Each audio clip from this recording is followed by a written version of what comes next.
Welcome back to the Dynasty Grind. My name's Peter Howard at PA Howdy on Twitter and YouTube and everywhere else you're allowed and at. We talk about Dynasty Fantasy Football for about 3 hours every night on Wednesday, in season, off season, out season, whatever that is.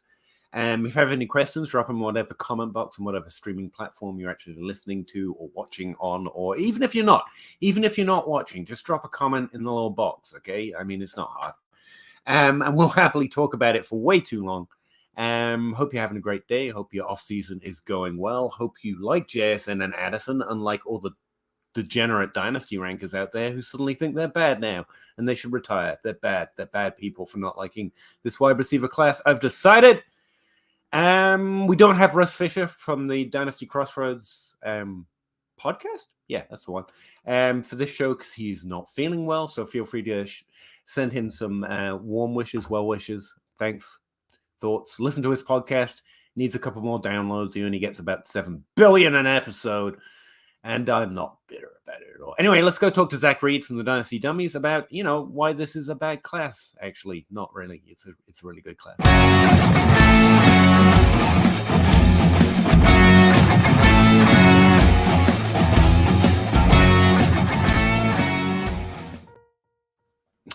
Hey Zach, how you doing?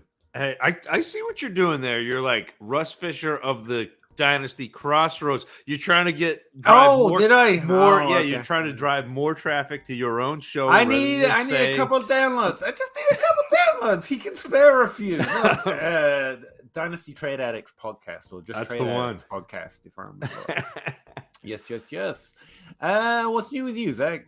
Absolutely not. Well, actually, that's not true. I did my first 2023 rookie mock draft last night or Monday night with John Hogue for 4 for 4. So it's interesting because they asked me, they were like, can you do 2 rounds tonight? And I was like, no, I can't. But I can do one. And so that's where we're at. Because I haven't watched enough for tight ends yet or quarterbacks yet to do more than 1 round. All right. Yeah, I can't imagine doing quarterbacks. No, I not a single mock draft has been done, but I do know Andy published his mock draft tool for this year, so I'll go mock against some computers. Since I have no friends, I'll just go mock against that. It'll be fine. Frank N in the chat at 7:40. Thanks very much, Frank. 2 points tonight. First, what are your guys' thoughts on Javonte Williams? I feel like he's one of the more volatile values in Dynasty right now, depending on who you ask. What are my thoughts on Javonte Williams? He was real good in a smaller sample size. I actually think he took over that role from Melvin Gordon before he got injured, significantly in the receiving game. I think Modern Medicine's pretty good, and he'll be back and healthy again. There's a lack of young, good running backs, so yeah, if he's trading for a late first, I would be down with that most of the time. But I'm normally not buying running backs until I need them, and I almost never need them when I'm not starting a roster, and so it makes it an awkward off season. Is that? Yeah, no, I think that's absolutely right. Where he's probably an air, and I know how much you like air grammar because I heard you say love air grammar. Yeah, love so I think he's probably of value because he's going off the board at like running back 14, running back 15, somewhere in there. And it's worth noting that the running back 14 is being drafted lower than the running back 14 was last year and the year before because running back values tank, which is what makes them interesting. But I, to your point, I don't think now is the time to go make that move because you don't. Unfortunate. You're not. I guess if you get a good deal, I would say if I could get him for a second or multiple seconds, I would be happier. I don't think maybe I'm giving up a first. It's kind of it's what you said. Something you said last week about having to be disciplined with the way you play running back. If you play a certain way, you do have to try and be disciplined or rebuild your. You have to kind of convert your roster into playing an entirely different way. And the way I play means even though running back values exist right now, I'm mostly not doing it. Nope. Because I don't build my teams that way. If you do, then it's a great offseason.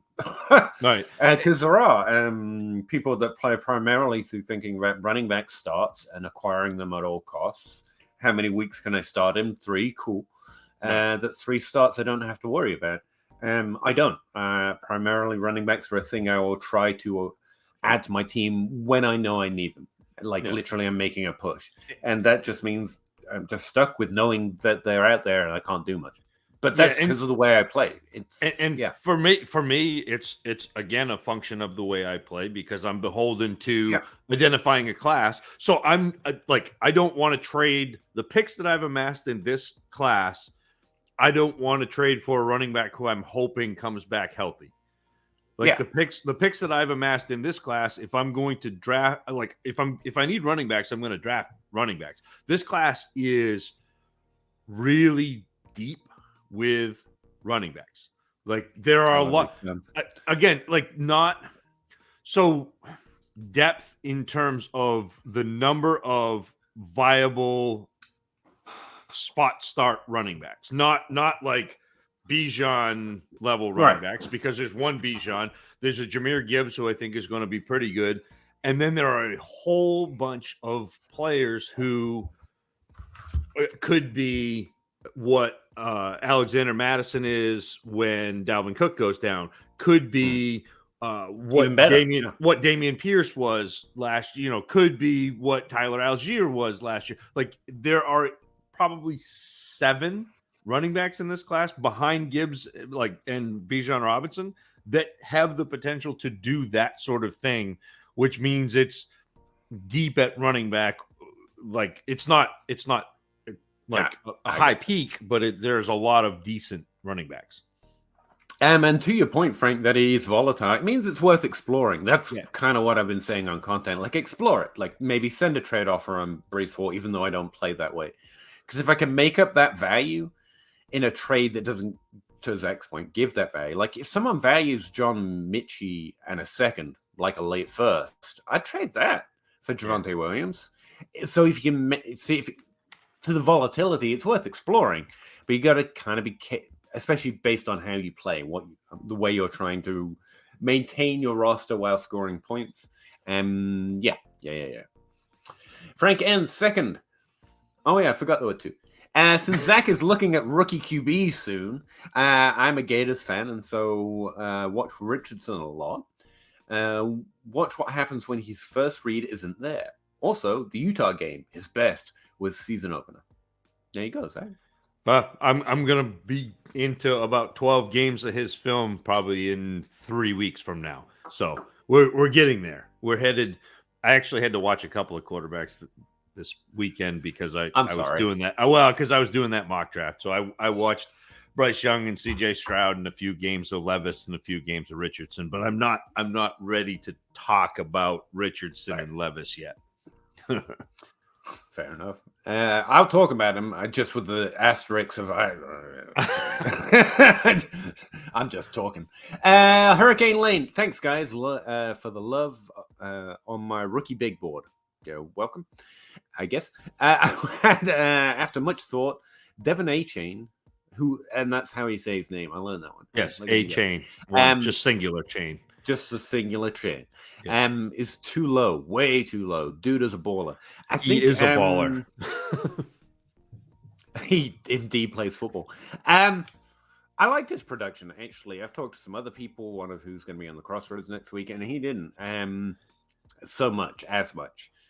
He's definitely fast, which we can't double count and can't get diluted by. Being fast isn't going to make you good at the NFL level. But there's a path. And I thought his production was okay. It's pretty decent. I stand by whatever I said in any content I've made about him, because even right now, I think he's like 2 adjusted yards per team pass attempt, and he's got some receiving chops, and also he's pretty fast. So. Yeah, small, is an effective runner inside. It's a smallness. It's A-Chain and who's the other guy who's gonna get dinged for it? Like I've drafted the shit out of him. I love a guy that the combine doesn't like. Like I'll just roster him on principle, to be honest. Flowsaurus Bobby Trees will be finished as wide receiver 49 in 2023. Book it. Okay. It's not a very strong take, nor a take I'm particularly interested in rostering, but I will book it like a flight. If Chalk went to the Vikings on a cheap deal and Thielen goes to an old age home, hey, watch it. No, it's fine. Could Chark be a top 30? He was this year, I'm pretty sure, at least for a stretch. And Chark's fine. Don't spend value on DJ Chark in Dynasty or Bobby Trees is my overall arcing advice. But if you get him for free, it's fine. It's a really weak free agent class, which I think if there's anyone's missing on that, it's not what's going to happen with Kadarius Toney. It's what's going to happen with Juju Smith-Schuster. That's the actual question with his 1-year deal now up. But anyway, that's basically the name that stands out to me. Chark is fine. It's like the if you can do the equivalent of picking him up on the waiver wire, then it's good. But yeah, could easily be a top 36 wide receiver. I wouldn't be excited about it though, because I'm a hateful wet blanket. That's it. Zach.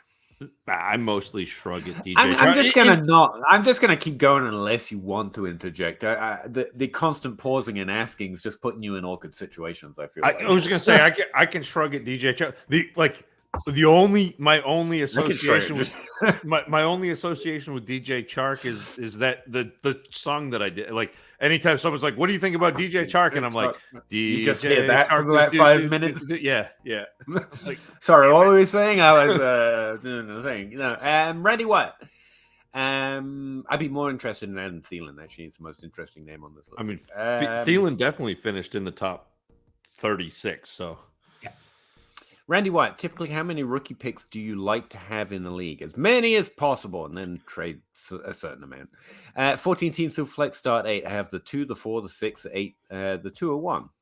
It's pretty good. Hurts, Herbert, Chase, London, Burks. Why say Burks? Anyway, got it. Most underrated tight end in the world. No running backs. We'll get Bijan. Will you get Bijan at the 102? Well, don't worry about this league, man. You're just gonna win this league. Any league where Bijan Robinson goes anything other than the 101s, just gold. You're set. Yeah, but it could have that. That's the interesting draft is and the interesting thing about league to league is there are some leagues where quarterback value and the acquisition cost for quarterbacks is so high that it's worth. The super flex, it's a fair point. And there are also going to be teams that are in a position where Bijan doesn't actually help them. Like if you are bad enough to have earned the 101 and your team is not one running back away from being competitive, Bijan as a scorer does not help you. And so, I mean, there are scenarios by the end of the year, and you can probably trade him for more. Before, well, and I think that's true too. But what I'm saying is like there are scenarios where that the running back is not the 101. I'm taking Bijan 101 wherever I've got that opportunity, but there are scenarios. To answer your question.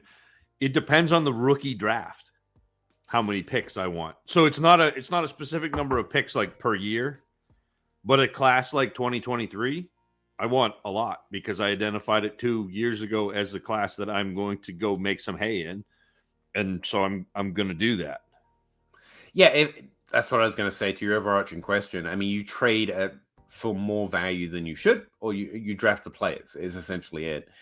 If you're asking like where's the cutoff, like in a superflex, the 3 is a pretty interesting cutoff, but I'd go down as far as 6 in this draft class before I'm really like, okay, I'm kind of interested in shopping. But even then, like if whatever situation your team's in, depending on the draft, you could hit up a number of wide receivers or those running backs who would get more accurate anyway, and be pretty confident that you can trade them later if you can't trade out now.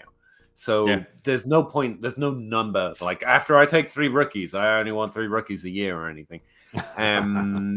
So you just play what you can and draft the best players, not based on what you need, but league situation aside, what Zach was talking about, draft the players you think are the most likely to make the most fantasy impact, in order, or get great trades. That's it.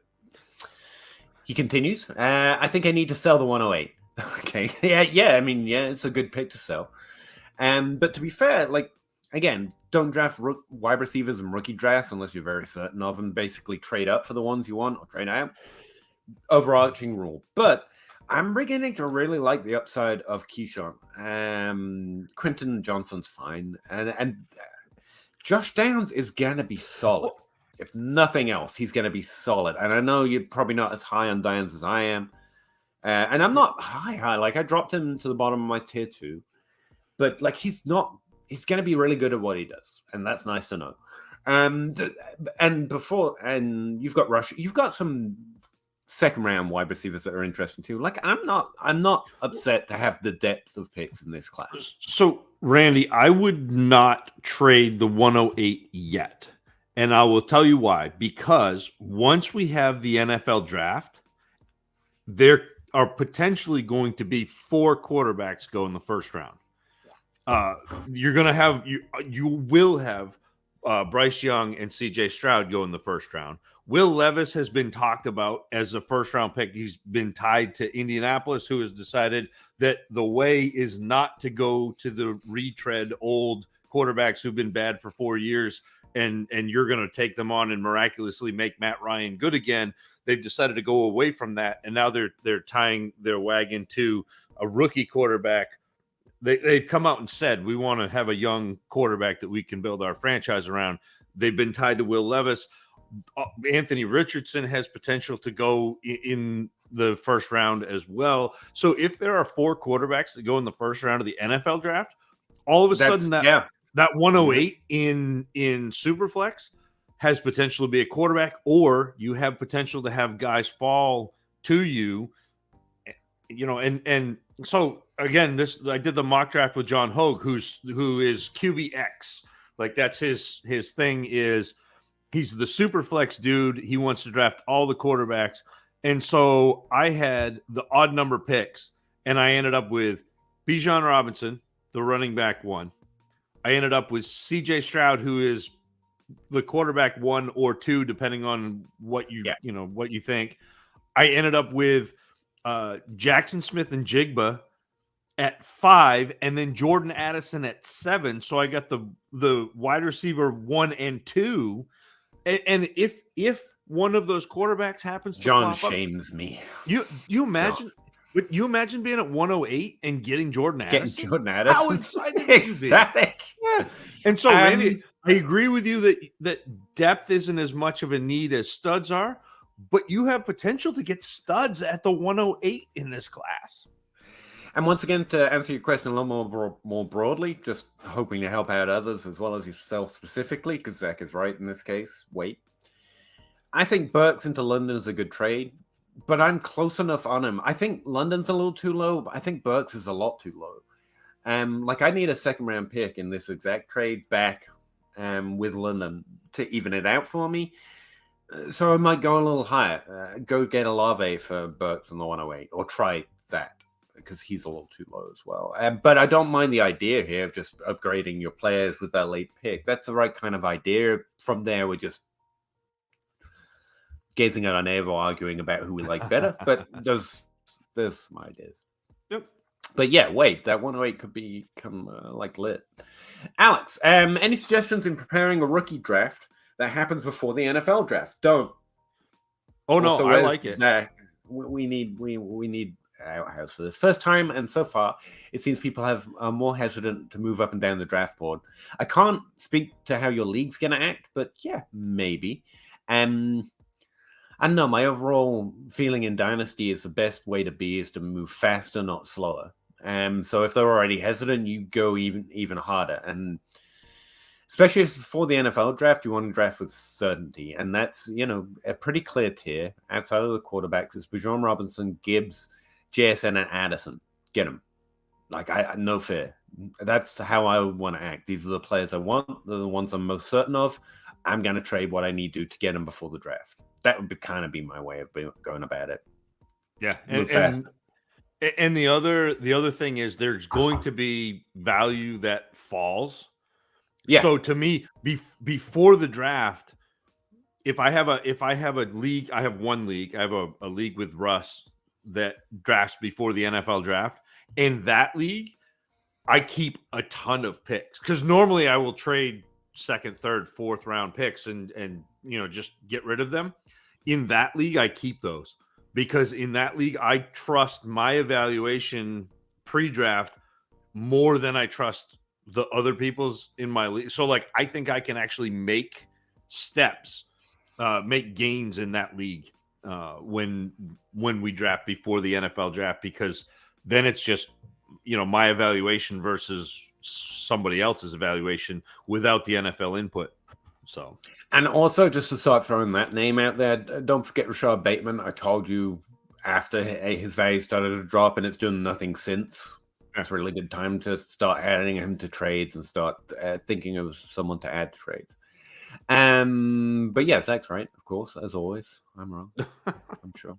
Happy Wednesday and appreciate the show. Thank you very much, Alex. Thanks for checking it out. Baker Kid 2, 10-team 1 QB. How long is it going to be before everyone's like, Baker who? Feels like it's been a minute. Anyway, 10-team 1 QB start 10 PPR. What's the best course of action for Christian Watson? Trade him up into, well, actually you can trade him across to Drake London or Burks and maybe get a little ahead, depending on how they feel. Or go up, go get Olave. Or Wilson. Zach is a big fan of Wilson. He's a Jet, but someone's got to be good in the Jets, right? I mean, he's gonna be catching passes from Derek Carr or Aaron Rodgers this year. So Elijah Moore. I mean, I hate the number of Jets I like right now. But yeah, that's basically where I approach it. If you can't get something really good that you're like, oh, I definitely got an upgrade or a tier up or a player I like that's at a better position, then you just got Christian Watson, and it's not so bad. It's actually pretty good. Like I don't let my hatred of Christian Watson hide the fact that I actually quite like Christian Watson. I'm really a big fan of what he did. I love a lower conference player coming in, showing he can play at the NFL level. The more of that, the better. And he definitely showed that. I just think he's a little more limited than some of the upside. Like he's not Devontae Adams. He's not Jordy Nelson. He's Christian Watson for a start. He's got his own name. Let's use it. And it's pretty nice. It's pretty good. It's just and hell, I don't know. I don't coach football. Maybe it's the type of thing you can develop, but he did the same thing in college. They did in the NFL so far. And so I think that's pretty much how they want to use him. And this high upside weekly. It's like an upscale Gabe Davis, and there's no shame in it. He's a great player and he's going to score points. As soon as Aaron Rodgers gets out of the darkness, I guess. I don't know. The other way to do it, if you can't, because these trades, I mean, everyone's pretty sharp, and something just literally talking, tight end's a really interesting position right now. Travis Kelce's falling because of age, and I just like Travis Kelce's positional value. And so if you've got a pretty decent team, you can switch over to tight end. Pat Freiermuth, been arguing for a minute. Kyle Pitts, the first time, is at a mere elite human value. And so and switching position is often a good way of trying to get a trade done. And I don't think tight end's so bad right now, especially as we were just talking about running backs a little iffy, but there are some values there. Like we just talked about, for the right trade, you could make a running back trade, or I'd start looking at the quarterbacks or the tight ends, try looking for those values. Because whoever you're trying to trade with should like Christian Watson quite a lot. You got to look for the guy who loves him. But even if not, you're probably going to get a pretty fair value. And that's kind of how and if not, I've just got Christian Watson. I'm pretty happy with that. So in a 10-team, one quarterback, and I loved your pivot to the tight end. Like Kelsey's a great, Kittle I think is a great one. Kittle's great. And absolutely in a 10-team, if you are not going to go get a positional advantage with one of the tight ends, pair him and go up, or go after one of those great quarterbacks. Like add something to him and go get Josh Allen or that top quarterback. And again, like me and Zach both play in a limited number of leagues. We're not playing at these are things that I think of and I try to do in my leagues to more or less success, which is why I'm adding the, if you can't get it, you've just got Christian Watson, because that happens a lot. But as the offseason started, I ended up with the Kyle Pitts share. Don't hate it. I ended up with Cooper Kupp. I've ended up with some of these players because they're in the right window to try and get them. And so you explore it. And if you can't, don't. Yeah. Yeah, I try to remove my as much as possible. Increasingly, it's like I'm low on Christian Watson compared to ADP, but my league ain't ADP. Okay, they're living, breathing humans with their own names, and you just got to roll with what they'll give you while trying to maintain your roster as best you can in terms of value and points per game. Alan Davis, has the fantasy football convention in Canton been scheduled? You can actually go to the website right now, find out, and start booking hotels. I believe. www.thefantasyfootballexpo, all one word, .com, and go there.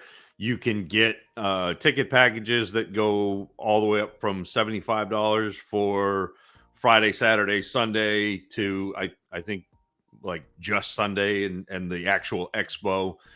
There are hotels, discounts for hotels, like it's all there. It's worth going if you enjoy fantasy football and not just as an analyst. Like it's so much fun. I really enjoy it. I'm really glad I went. I will say I'm not sure I'm going to be able to make it this year. Not that affects anyone's decision, but I would say if enough of you are like, we want you there, I'd be like, I'm forced to now, wife. Look, there's like 30 people. How many do I count as? Like 7. Not your size, obviously. That wasn't a reference to it. That wasn't fat shaming. No, but I would recommend. And this is probably not true, but it might be a little more star-studded this year. Just a few people I've talked to. Not that I'm in the league of; they're in a higher league of me. But they've mentioned maybe they'll go this year. They didn't get to go last year, and they're kind of interested because it looked fun, and it is a lot of fun. And if you're a drinker, it's mostly happens in a hotel with a bar, and most of the activities center around drinking. I am not. Neither is Zach. I still had a great time. It was awesome. It's not a get drunk and have fun. You just meet a lot of fun people who I don't know what your life is like, but no one in my real life gives a crap about football, let alone fantasy football. It's nice being in a room where you're not the weirdo. To be honest, it's so cool to me because it is like scrolling your Twitter timeline or your podcast app in real time. Like you see everybody. And then the other thing is everybody there or nearly everybody there is exactly like you think they are. Like that's the cool thing is everybody's approachable and everybody is willing to sit there and talk to you, whether you're a fan or an analyst or, it doesn't matter. It's just a really cool weekend. Even though I said the star-studded thing, like don't go to meet anyone who's famous in this business. They're great and they will be approachable and awesome. But honestly, just the people in this chat, me, Zach, just the regular people playing Dynasty, they're just awesome to hang out with. We have a good community for a good reason. It's because most of the people in it are pretty cool. And we can argue about fantasy football or not. I would say the convention's really great. I enjoyed walking around. You get free t-shirts handed out pretty regularly. That's where I mostly get my stream attire, free t-shirts that I handed out. But the social activities, if you're going up for the weekend, look at the schedule and plan to go to them. I'm not a big social guy. I wasn't planning on it. And again, even though there's not a big drinker, just hanging out where they were playing hacky sack and whatever it was. So what's that one where you throw the beanbag? I don't know. I don't do any of that stuff. Cornhole, but it was just a group of people. There were conversations everywhere. And even as not a social guy, like I felt welcomed. And it was a lot of fun. And those were the fun times. The convention's great, but just those social activities around it, it's worth going to. It's mostly free, especially if you don't drink, because there's not much to spend money on. And it's a fun activity, fairly low cost for what I considered a vacation. It's as close to a vacation as I've had. But yes, you can go book a hotel. I would recommend booking at the DoubleTree as someone who didn't, and it was bad. This year, most of the events are actually going to be at the Hall of Fame. So the DoubleTree is further away from. But that's what I mean, though. Like the events are great. Yeah. But the social stuff was honestly why I went, and it was honestly the best part. And it tends to cluster because the Hall of Fame is amazing, obviously, but there's not a lot of it's a museum kind of a feeling. There's not a lot of hang out in a group of friends over here areas. And so what I'm saying is like this year the actual expo is at the Hall of Fame in the dome. So like most everything will be there. But again, we're plugging this like we're making a cut. Yeah. But we're not. Like it's just that much fun. And As and people again, who plug nothing, you probably like, get that that's not what's going on. I will iterate again, reiterating that it's not just like people think it's just for analysts. It's absolutely not. It is absolutely it's not for analysts at all. No, it's meant for the entire community, and so it's meant for us not to feel like the weirdos in the room. Yeah, it's really well done. Bob Lung does a great job. So. And you get to meet Bob Lung. It's pretty cool. And Ryan McDowell's walking around. It's a pretty weird feeling. And I would say, even while I was there, and it's moved now, probably because the DoubleTree was overwhelmed, even our small. And I would say, if you do go, DoubleTree was overwhelmed with us. Everyone's nice and friendly, and so will the community. But like, be nice to the staff. Like they're dealing with a lot. With the fantasy football grinders walking around. Maybe tip pretty well, maybe say yes please and thank you as we normally do in service to service personnel, but they have to put up with like 300 Dynasty and Devi guys walking around and girls. They deserve a little extra smile, you know. I'm just saying, but put out a good show for them because they work real hard and they're real nice, and I saw them get a little overwhelmed even though we're all trying our best before that. I think that's probably why some of it's moving to the convention, but still worth putting in the effort. Anthony, need advice. Inbox offer. Get Burrow, Higgins, give Dak, Judy, and 224 first. Judy's interesting right now, by the way, but I think I just went Higgins. 125 first. Is that too much? I think 3 firsts on that side is probably too much. It like feels Burrow like, and Higgins are the stars. It feels like a first too much. Yeah.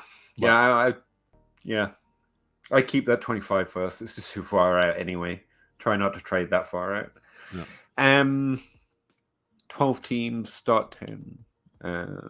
Have Hurts, Devontae Smith, Debo, Sutton, Tony, Moore, Chubb, Swift. It's not bad, but it's probably a first too heavy. Would be my first. Yeah. And there's a little bit between Dak and Burrow. Like I have Burrow above Dak, but it's not like it's value not a at least huge amount. And the same. I mean, like Higgins is a substantial first ahead of Judy, but and more people are going to want to roster Joe Burrow. It's an easy way to think about that. More teams in your league will be like, "Oh, great, I got Joe Burrow," and most people who get Dak are like, "Oh, I found the replacement Joe Burrow." Right.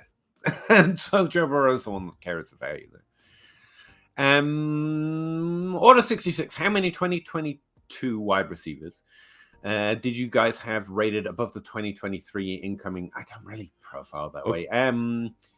I think there's at least 2 in this class I would have ranked above everyone. They would have been with Treylon Burks, although now I've got new modeling. There are 2 I would have put above all of them. Yes, and that was what I like. It said, how many 2022 receivers would you have rated above the 2023 guys? Let me go through my list because there are Addison and Jackson Smith and Jigba are ahead of everybody in the 22 class, and then it would be Burks and Wilson, and now Olave. Going back, Olave, yeah.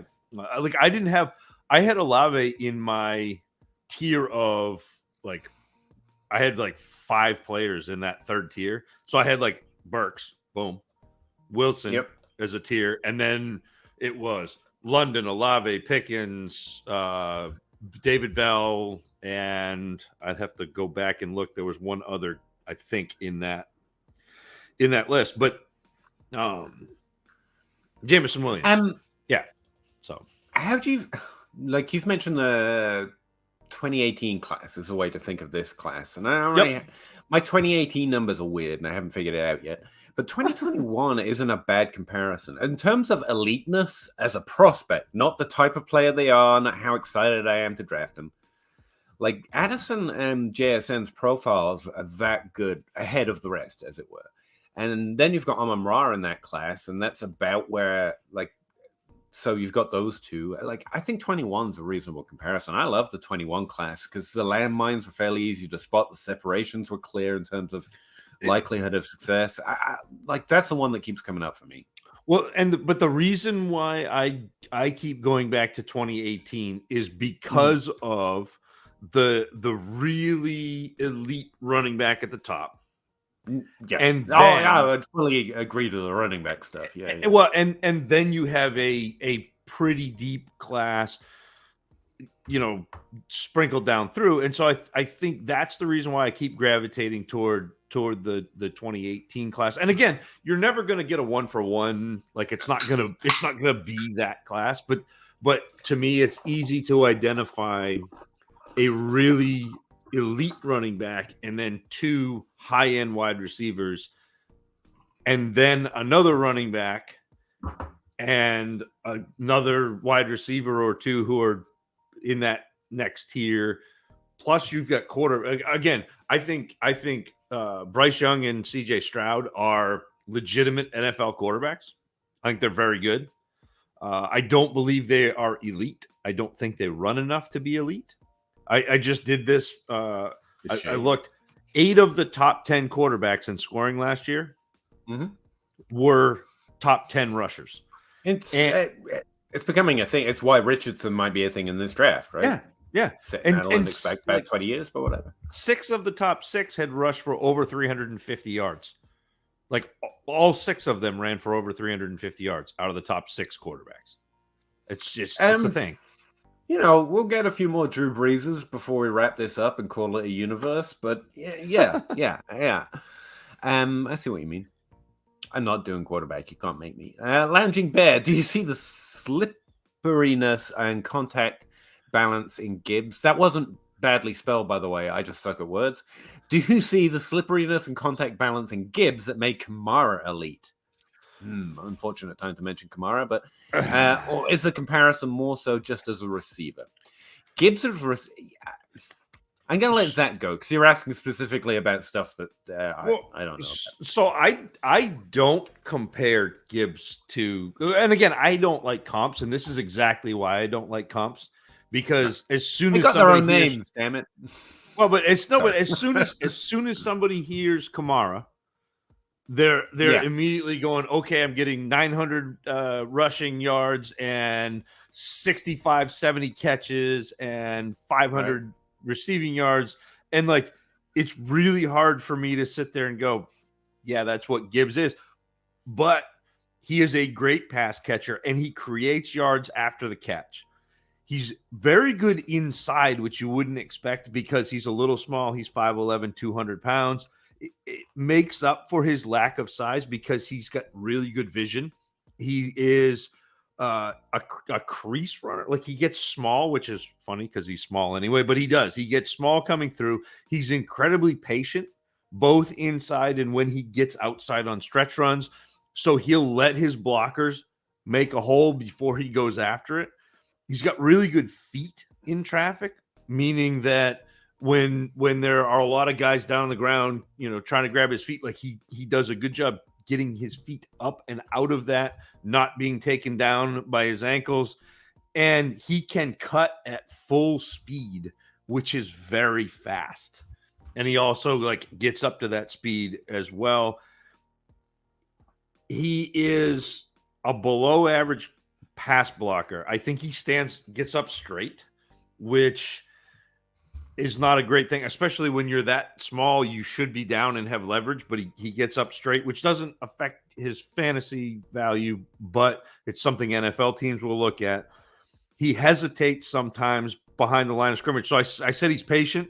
Sometimes there's a fine line between being patient and just like, hey, you're hanging out and hesitating instead of getting to the edge and getting upfield. And so, again, there are a lot of things I like about Gibbs. I think what's going to happen is people are going to expect him to get a bigger workload of carries than he will. So it feels a little bit, it's not a comp in terms of stylistically, but it feels a little bit like DeAndre Swift, where everybody wanted DeAndre Swift to have a full workload and be a pass catcher. And they're disappointed that he's like running back 10 because he's just a pass catcher. I feel like that is in the range of outcomes for Gibbs, but also in the range of outcomes is him getting, 150 carries and 800 yards and then getting 65, 70 catches. It just depends on where he lands and depends on how he's utilized, but he has that skill set. But he was productive enough to get receiving level stats, wide receiver level stats. I mean, he was pretty prolific. He was so good because I adjust so much for receiving at running back because it is pretty important. Yeah. He looks more productive than Bourgeois Robinson, and I have to know that that's why in order to recognize, oh, no, he's not the most elite prospect ever. And so I like him pretty well. It makes him a little more what's going to happen in the draft because of all those X factors that Zach was just talking about. But, like, I wouldn't expect Alvin Kamara because, one, we didn't expect Alvin Kamara. Like, he was notoriously low drafted and underrated because of his receiving skill set and lack of rushing. So, yeah, that's where I'm at. Like, he's my running back, too, and not much can dissuade me from that. And we get running backs right. Not me. We. So well that we will... Unless your draft is happening before the NFL draft, as we just talked about for one person, then you don't have to go all in there. We will know pretty certainly by the time the draft happens. But I don't see a lot that's going to shake me outside of, like, a major injury or an incredible draft fall. It's going to be pretty good. Yeah. Just try not to get the comp in your head as this player is that player. I know it's awkward, and yet it's such a great tool to explain what you're trying to say. It's an awkward. Well, and that's why I try to stay away from comps. I try to give you a picture of how a player plays without saying, "Oh, he plays like this guy." Because it's really easy to the human mind wants to categorize things. It wants to put them in nice little neat boxes, and so that's what we want to do. Is it's Alvin Kamara again, but it's not. It's Jahmyr Gibbs, and so yeah. How do you guys feel about Jalen Hyatt? Tired. There you go. Tired? Yeah. Just whenever he comes up, or I think about writing his profile up, I'm like. It makes me tired. I'm like, I don't feel like I should have to go to the effort. Like, it's pretty obvious. Like, you should probably know. He's a third-year boom player. Played 18 to 19 and 20, I think. He looks like a decent prospect. He's got late first-round draft capital currently, according to NFL. What do we use? NFL mock draft database? I don't know. He's going to be a first-round pick, yes. Yeah, and that's probably because there's a limited number of players who have that particular trick in his bag. And he's got it, and the NFL loves it, and they should. He's pretty good at it. He was really productive that last year, like immensely productive. Problem is, that's what's in his bag. And for fantasy, like, I don't know, I don't do comps, but like we were just talking about, I think Ted Ginn. Ted Ginn was fantastic, just not for us, right? He was fine. But he's going to be a first-round pick. He's going to have that trick in his bag. He's going to do that trick very well. He's going to go down the field. He's going to stretch the field. He's going to have plays. A John Ross that doesn't get injured every time he runs real fast. I mean, there's a million comps, but like that's what he is. It's not bad to say there's no more there. It's pretty good, and the NFL should like it. They should consider him because there are a limited number of players with that in their bag, and that's his entire bag. He's just got one big bag of down the field, and that's what he is. I will say, see how I get tired pretty quick. I'm like, I can only say this so many ways. I will say that if you're in a league, if we go back to the guy who was drafting pre-draft, Hyatt is a player that I would like to draft pre-draft. He was a guy I would like. He's a guy that I would like first round draft. Yes, good. He's a guy that I would like to draft pre-combine. Because what's going to happen, and this is my close from my Jalen Hyatt write-up. I said Jalen Hyatt is going to be a first-round pick in the NFL draft this April. He's going to cement that draft capital in a few weeks when he runs the 40-yard dash at the combine, while everybody loses their mind because they didn't know how fast he was. He's fast. And Jalen Hyatt will catch some long touchdowns over the course of his NFL career. What you have to decide is just how much that matters to your fantasy team. And it's probably not a first-round rookie pick. Like, don't do that. Don't first-round rookie pick Hyatt. And he will be after He's probably going to be a late first. Yeah, after the combine. It's going to be the Henry Ruggs, where I hit, like, great Henry player, Ruggs, just not for our thing. Yeah. like it's fine. Like he's awesome. He does things for the NFL, but I don't know. Tune in this week, Jimmy. The Dynasty Dummies. We're gonna record tomorrow night. It'll probably be out Saturday sometime, and we're gonna talk the top 6 wide receivers according to DLF's rankings right now. Jalen Hyatt is in the top 6, I believe, and so you'll get a Jalen Hyatt evaluation from 3 of us and a Jalen Hyatt song if you're into that sort of thing. Like, no shit. Like, you're going to be hearing his name for years, and until that year 3 hits, there's always going to be some corner, but like, you're about to find out. And there's value in that in Dynasty, especially where we want to mega brain it these days, where there's value in other people's valuation, constantly hoping for that breakout. But, like, right now what he is and what he's going to do, and you can almost always see it playing out. Not his actual career. No idea. He might win a Super Bowl. Right. I don't know. But for Dynasty, I'm pretty sure we know what this is. So play your lead. That's the best way to go with Jalen Hyatt. Yeah. Joe McCarter. 102 and 109, Burks, Trey McBride, and Hunt. Agreed. No, 102 4. Oh, okay, I missed it. 102 for 109 and Bag. I think in a 12-team Superflex, the 102 is a quarterback, and that's a little light for a quarterback. As much as I like Burks. I like the energy to get Burks. I like the energy to get Trey McBride. Disappointing sophomore tight ends, please. That's money in the bank. But it's normally because they don't carry this kind of value. And I was thinking about this about a trade that someone asked me about earlier today. And it was Michi and Joe Mixon for Hollywood Brown. And I could not put enough exclamation marks on the word no. And this is the way I was thinking about it. Like, I don't have no problem acquiring Mitchie. Like, I'm rooting for him for real and for fantasy. Who knows? I hated his profile, but what the hell do I know? He's going to be an NFL player. He's more successful than I'll ever be at anything. But if he's carrying value in that trade, then it's not the trade for you. And in that trade, like, Mitchie's got to do something for that to work out. So no. And it's the same with Trey McBride. He has to do something in this for this trade to work out for you. No, I want to add him the other way. I like the energy, though. You're getting Burks, getting McBride. Hunt even is somewhat, a great depth pick at a good position. But the 1 and 2's just, we're still talking, we expect elite from that. If we don't get elite from the 102, then we messed up, and that's fine. But, like, that's a little too high. No shot, in my opinion. I agree. This guy is going to.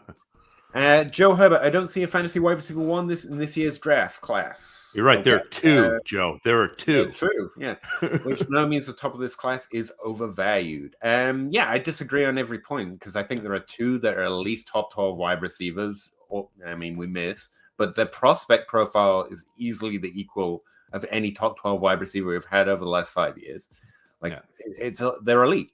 And there's very few questions. JSN has the most questions, and is one people are least concerned about. For good reason. 4 yards per route run. And that means this top of the wide receiver class is overvalued. It's falling, Joe. Like, you're paying money to get on a sinking ship with this take. And I don't get it. Like, I don't get why you would join. Like, I can't wait to drown. That's what this take. I could be wrong, and Joe, you play your league, but I don't get why now is a good time to have this opinion when the value's falling, especially when you look at the players. Like, fucking no one's been better than this at what they do since Amon-Ra St. Brown, who's been a top 12 wide receiver. Okay, like, now's about one time to be getting on that ship. But this is the same. Like, this is the same energy. I mean, like every year when we have the class where the slot receivers are up at the top. So do you like AJ Brown was going 109, 110, 111. Cooper Kupp wasn't even going in the first 2 rounds. You just missed Schuster second round. Both had top 12 seasons. Justin Jefferson dropped. Justin Jefferson dropped because he's not the wide receiver 1 on his own team. Yeah. How many first-round picks you give me for Justin Jefferson right now, Joe? Well, like, that's the top of this class. That's the upside of the top of this class. I mean, you can say you don't like him or you don't think they're that, in which case we can have the conversation. But to say Justin Jefferson level type of profiles aren't top 12 wide receivers, like, I don't know, get rid of the modern NFL. The modern NFL accepted the slot 3 years ago. Maybe we should get on board with it.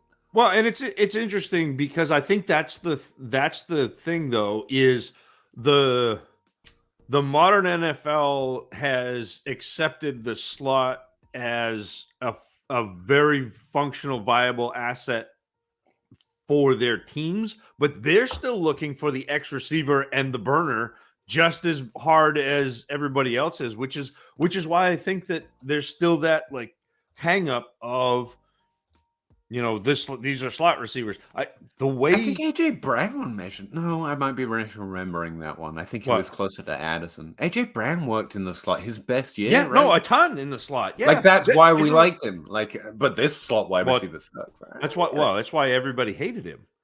Like I fought so many battles over AJ Brown. I fought so many battles over Justin Jefferson. I like that's just I am, and unabashedly, I love slot receivers. I fought the Cooper Kupp fight. I dig that because I think slot receivers are the money ball. They're the on base percentage play in baseball, because in baseball, if you get on base 100% of the time, you never make an out. As a slot receiver, if you catch a 5-yard ball every time, your team gets a first down every 2 plays, which means that you never stop. And in fantasy, that 1 5-yard catch is now a 1.5. Like, bang, a 1.5. You got a 5-yard catch, a 1.5. So, it just, you roll up points that way. You roll up high volume that way. If you're catching 100 balls as a wide receiver, that's free points in fantasy football and PPR. It's great. Okay. And to be clear, Joe, the energy is purely fantasy related. Yeah, absolutely. I really appreciate the comment. Yeah. You no way disliked I just like arguing about this stuff. You're good. The cool thing is, in a year, Joe could come back and be absolutely right and tell us we're idiots. That's why I like it. Because he can be, and then he can come say, and I have to suck it up. That's fun. Yep. I'm rooting for Joe, and to be able to do that'd be awesome. I'm still rooting for JSN and Addison, though. I mean, more so. No offense, Joe. Also, not being owned is fun sometimes. But yeah, that's where I'm at, and that's why. Equity loan. His name's really confusing. I keep thinking I'm getting a bill, and this is spam, by the way. Equity loan, just to let you know. Appreciate you coming back. ESPN came out with a neat piece on what team had the most open receivers. That could be interesting if it's adjusted well enough. 3 yards was their metric. Denver was number 1. I thought that was wild. Already high on Judy. Judy's probably, definitely underrated. I just found him underrated in my ranks. So I got to change that. How you're going to say, how are you measuring open? Though, absolutely. You know this because I started my podcast with this because nobody measures separation the same. Nobody does. And if it's when the ball gets there, that's not on the receiver. It's absolutely not on the receiver. It's on the quarterback to get the ball there while the receiver's still open. Now, if you're talking about separation at the point of the throw, that's absolutely on the wide receiver. So it's hard for me to sit there and go, oh, yeah, this matters, if I don't know where we're measuring from and what we're measuring. Also, you don't have to cover everyone using these terms interchangeably, but defining them differently has been my biggest bugaboo since getting on Twitter. That's wild. I'm constantly definitions, and everyone's like, you nerd. And I'm like, I'm not. I just want you to stop being able to hide things in the margins. Use the same term for the same thing. And I would say Denver's a really interesting offense. If you can't get Judy, no one wants Russell Wilson, which means it's actually pretty okay to have Russell Wilson right now. But yeah, Judy's probably the best way of going about it. If only they had added one of the most brilliant offensive minds in the last 30 years, Timing is everything, especially when you ignore the coaching staff. I don't. Did you ignore the coaching staff this year and draft Russell Wilson? How'd that work? Pretty good. I drafted Cortland Sutton with you, so I mean, absolutely. You tell me. and they kicked a 62-yard field goal in the first game of the season on third down with like 30 seconds left, and hey, that's that 3 kind of points, summed man. up. It was they missed. It was all over. They were like, you can't give up 3 points. Russell Wilson can't throw it that far. We're just gonna kick. He definitely can't throw it that far. Good. Lounging Bear, which wide receivers do you think have the makeup to join the Jefferson Chase? I mean, we've already mentioned the two. I think, and there's also a surprise, right? Always a nice 4th round surprise who I'll start digging into later. But I think Addison and Chase clearly fit in that tier. But I think thinking Addison of them and JSN, sorry. Yeah, but I think thinking of them as Jefferson and Chase does them a disservice, because how many wide receivers in the last 10 years have you seen become Jefferson and Chase? That's very, very few. Like, that's the level of prospect profile I'm talking about. And that's what I was talking about with Joe, too. Like, I don't know the future, but in terms of how well they performed in college relative to other players before they went to college, easily that good. And I had after that, you've got some great Kenny Golladay prospects. You've got some good players. I think Downs is my favorite of that group. And you've got some, like Zach said, probably better off drafting in the 2nd round for some decent, like Donald Mooney and serious upside in this class. And like, I haven't even gotten to half the names. One of the coolest things is somebody like Zay Flowers, who he's really interesting. I'm trying to listen better. This is the way I made a video about this one, and he was in it. I'm trying to get better at listening. It's one of the best. It's a constant struggle. I've been trying to listen to you for years, and I've improved for it. And I keep telling myself to go look at Zay Flowers again, because Travis May definitely had an energy of you're going to underrate what he can do because of the touchdowns, and because it's right that it's a red flag. And something I noticed just glancing over it, guy was running. Yeah. No, and again, that's interesting in this NFL. You know, I know that as a metrics analyst, like the hackles go up when somebody says route running, because like that's a thing. It's not quantifiable. It's not. But for me, route running is not like what route he ran, which like that's what when football guys talk about route running, they're like, oh yeah, spider 2 Y banana, you know, like all like they're doing, and I'm like, what I care about is, does he attack a side of a defender?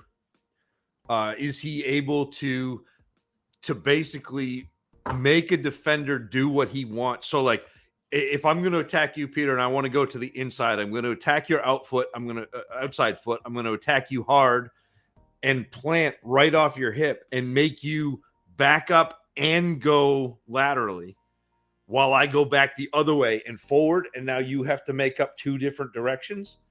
And that to me is a big part of route running, is being able to dictate to the defender where he's going to go so you can go where you're going to go. And Flowers does that really well.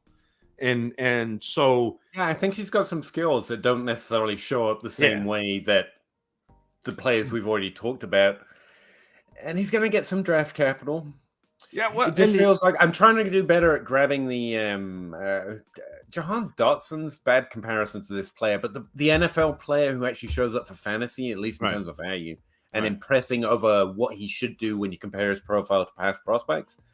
And I think Zay Flowers is it this year. A guy I probably should rank higher, even though it's kind of squishy to justify. Yeah, and it's just sometimes it's just okay to listen to people taking other information. To me right now, if we were going to draft the wide receivers right now from this class, it would be JSN and Addison as a clear top tier. It would be Quentin Johnston as a tier below them.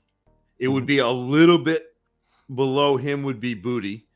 And then there's a big tier of Downs, Flowers, Rashee Rice, and Marvin Mims. Not necessarily in that order, but that tier.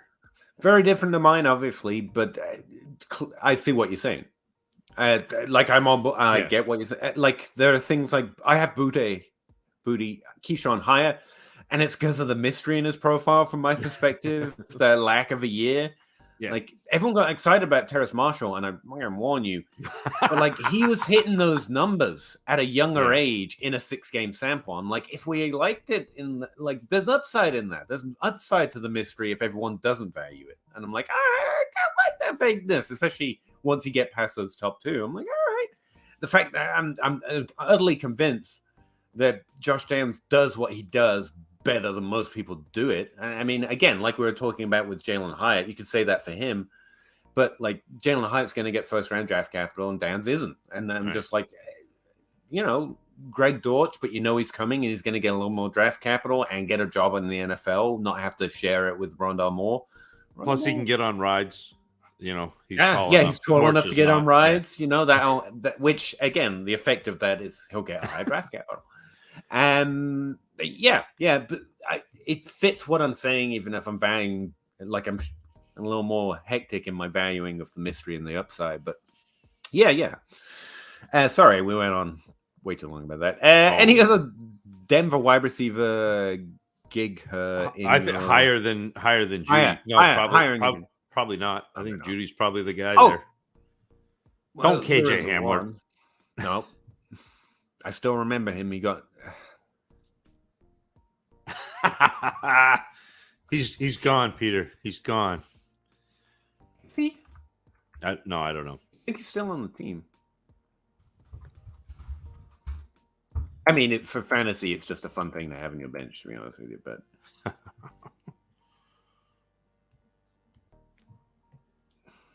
Judy Hamler, Brandon. No, he might not be on the team anymore.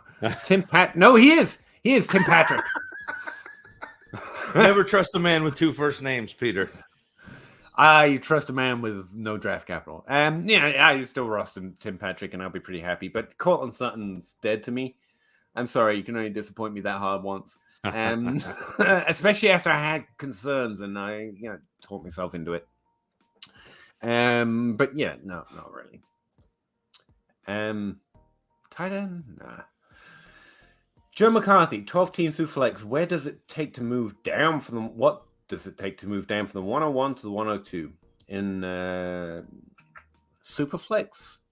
Not a lot. Like I said, it's fair to flip Bijan and the quarterback 1 a little bit, depending on your league situation. If your quarterbacks tend to be overvalued, even relative to Superflex, so it's actually not such a big difference for me. Team situation probably sways it for me. I think you can get more than a 24 first. Get more than a 24 first. I think you should try. Yeah, I'll be comfortable with a first. So if you're saying, well, I'd accept, give me a 24 first, I'll definitely trade down. So here's my thought though: is Bijan Robinson is going to be a difference maker at a position. But I will again, barring injury, like he is that talent. He is a top 4 talent of players that I have watched in the last 8 years. Like he is.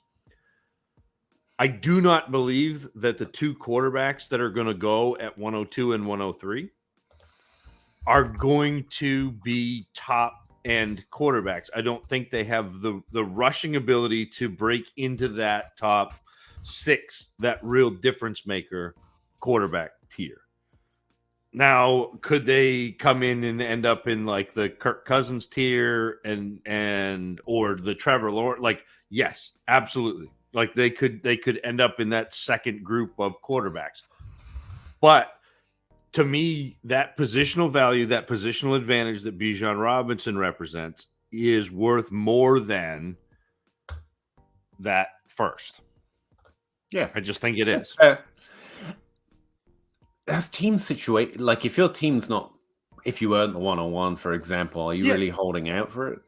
I mean, if I earn the 101 and I can't get what I want in that draft, then I'll be trying to trade him for an already. I'd rather trade him. I'd rather trade the 101 for an already established quarterback plus than I would for the 102 and hope plus. So maybe search for a different trade, but I'm actually fine with just adding the first. But Zach's not wrong. So play to your team, Gavin Ferguson, 1 of 3. Okay, Gavin. No, I'm joking. Let's settle in. 12 teams, Superflex, start 10, half point PPR. plus 0.5 for tight end premium. Pittman, Godwin, Olave, solid. Hopkins, okay. Hollywood, yay. Elijah Moore. And you're still holding on to Gallup. I appreciate you. Andrews, so you've got Andrews. Nice. Ayuk, McBride. Ayuk's good. McBride's a good value to hold. Hawkinson. Oh, wait. This is a trade? No, Give Ayuk and McBride, get Hawkinson 2 seconds. Ayuk and McBride. I'd do that in a tight end premium. Yeah. Ayuk's worth more than 2 seconds, and McBride to Hawkinson. I would rather have the Hawkinson side. Yeah, it's a Hawkinson side in that tight end premium. Yeah. Figure I had the stud and depth to afford an overpay. It's a little bit of but it's not even that too far. Yeah. I mean, the thing is, Hawkinson's way overhyped right now. I would reconsider. Like, there's a few players in his tier. For me, I'd try Goddard. He's not hyped, and I think you get basically the same thing, if not a little. Yeah, basically what you hope Hawkinson is. I mean, it's fine, but you're league dependent. But Hawkinson right now has got he's going to continue a historically high pace for earning targets per rep. Like, no, that's not the way that works. TJ Hawkinson was TJ Hawkinson last year. It's just relative to the depth chart, and that it looks like he had a better season. He didn't. He had TJ Hawkinson season, and that's pretty similar to a Dallas Goedert season, and less than a Kittle season or a Kyle Pitts season. So he's still in the same tier, but he tends to trade a little higher. So I would consider trading for Kittle, or Muth, who also is in that tier, but is, unless you're in my league, a little less hyped. And Dallas Goedert's underhyped of them all. That's my only note. Like, I think maybe you could get away with more if you went for Goddard, but this trade's fine. And figured I had the stub debt to avoid an overpay, and that's what made me think of it. Like, Hawkinson isn't. Go get Kittle. He's not going to provide the positional. If you want to overpay for something that's going to make a difference at the position, you want Kelsey, you want Kittle, undervalued. Yeah. Or you want one of those middle class, but that's not something you overpay for. Right. So I that's my only note. My only notes. First year of tight end premium and got solid depth at QB/RB with Lawrence Walker, trade Walker, and Jacobs as my stud power. It's obligatory. I put it in my own contract since I'm the only one I have a contract with. Sounds like a pretty good team. Sounds like you're doing well, Gavin. Keep trusting yourself. Puff pass kick, one or the other. Is the title of this week's episode sarcastic? I was a minute late. Absolutely. Yes. I mean, I put it in little quotes. It's very dry British humor. Don't worry about it. I guess that's what it is. Brian. Hey, Brian. What's the outlook of this player like Michael Carter? It's what Michael Carter's done to this point. You're hoping for a top 24 season. If the role opens up, there's no upside there. A young player produced, but is now. That's not the way running back. Using wide receiver methodology, I think a bad wide receiver methodology for running back, and I wouldn't do it. Michael Carter is good. Like, he's a depth of tight end running back that can do a job, especially when the job's available, but he's not going to suddenly elevate outside of that. So you have an injury up in a team situation, and even then he's a top 24 running back, and that's infinitely replaceable even in Dynasty. That's my thing. TJ Yeldon. Okay, yeah, there you go. Talk about bad comp season, but yeah. You had a pass catching running back who's a little undersized, who took over a backfield when people got hurt and did well, and then when the backfield came back, they traded him to Buffalo. That's Michael Carter. And he was still a good NFL player. Did things. There's upside if roles open up, and that's it. But he carries name value, which means he's always going to be on the more expensive when that opportunity opens up. So if you get Michael Carter for almost nothing now and trade him when that happens, that's a dynasty move that I would consider. But I'm not trading for running backs typically unless they're additions to other trades. But that's just my 2 cents. Tomorrow night at 9:30, Todd. Sorry, I'm trying to update my database while do this. It's a bad idea, but I'm doing it. And when will the Dynasty Dummies be back on YouTube? He just answered it. I did. Do you do tomorrow YouTube? Do you put it night on at YouTube? 9:30. Yeah, Oh, awesome. we usually go live. But Neat. Pete, that's Gavin killing Grant, your 12 Team feed. Superflex. Oh, sorry. All right. Hang on.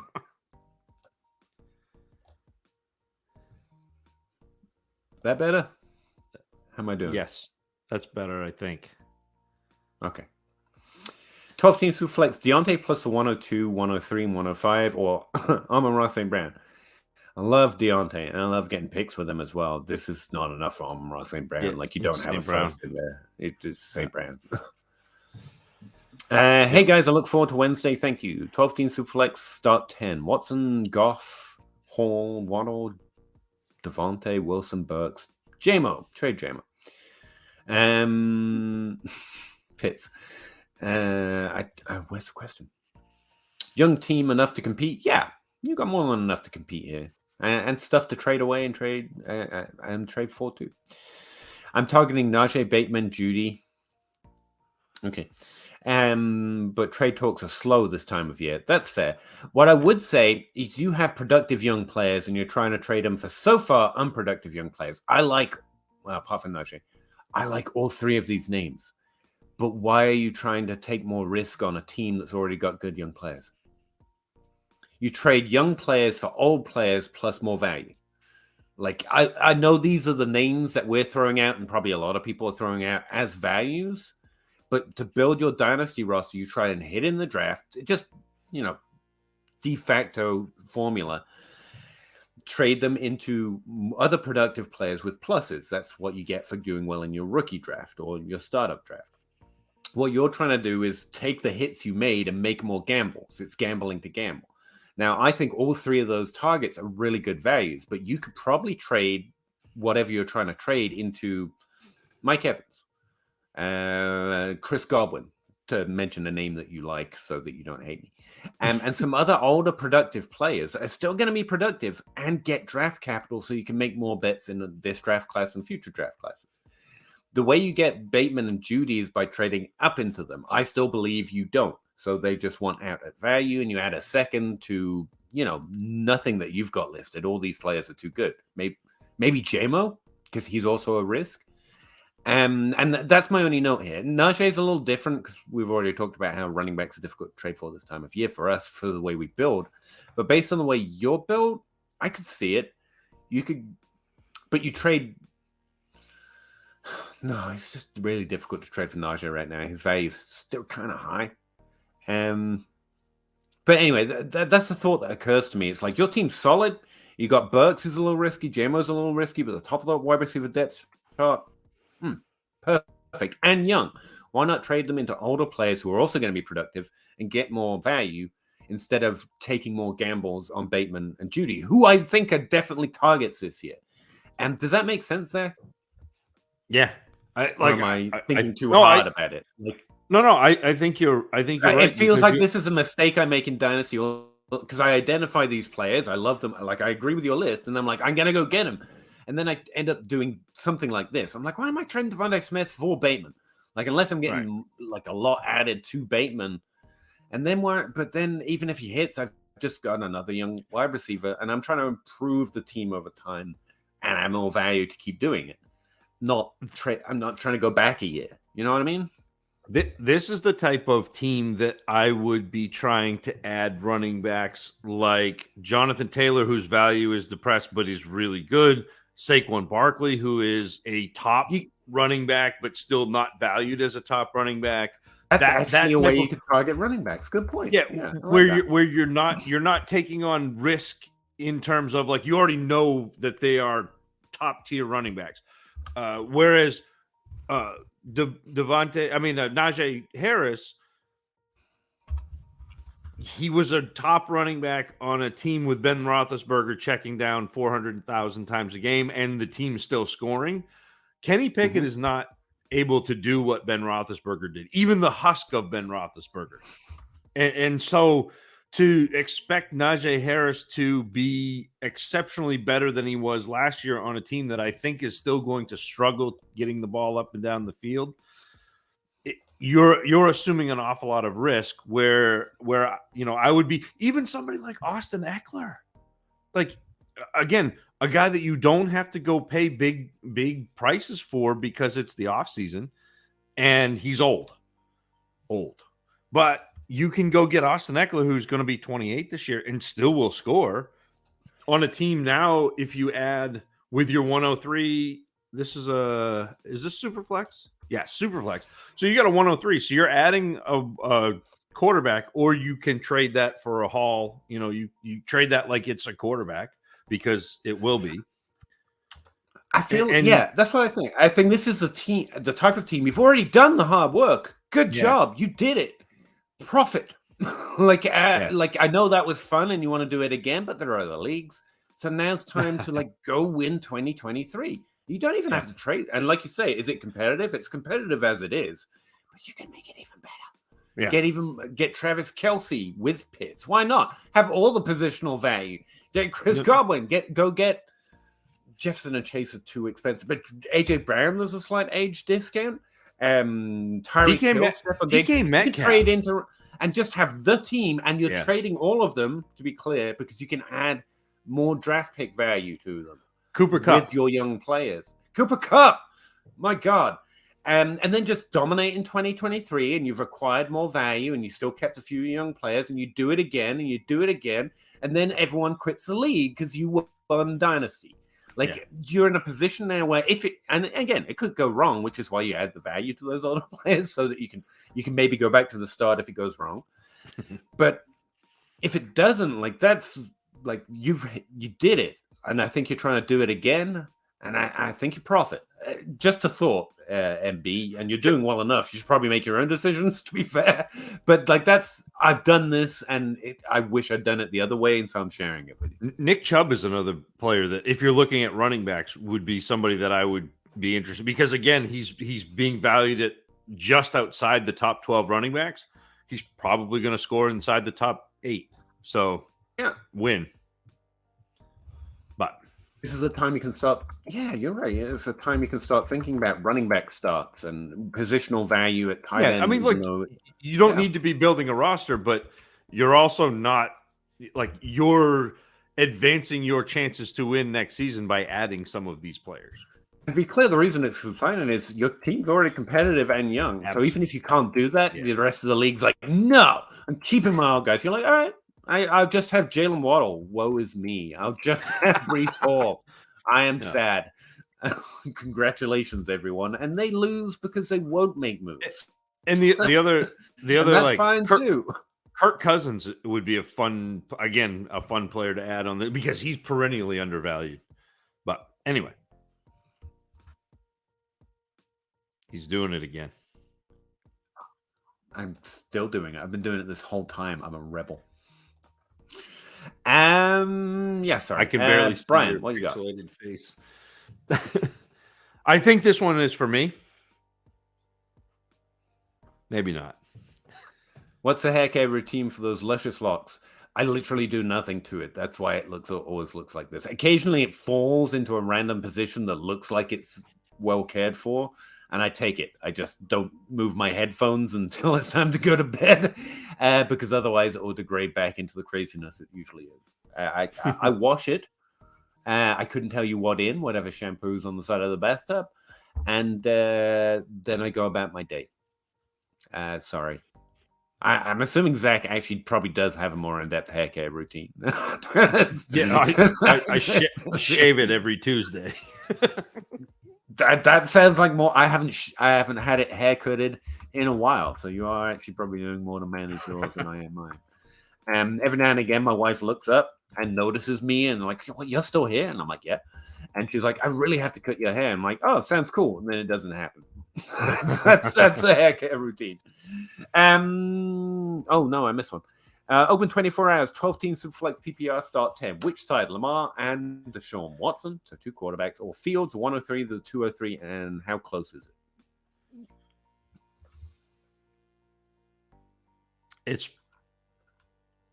Probably the Lamar Jackson and Deshaun Watson, based on like to me, if Russ were here, he would say, "Well, Fields in the 103 has the value," Because he and just he's doesn't right. want Watson. Yeah. Well, and that's fine. But he's right. Fields in the 103 probably have the value.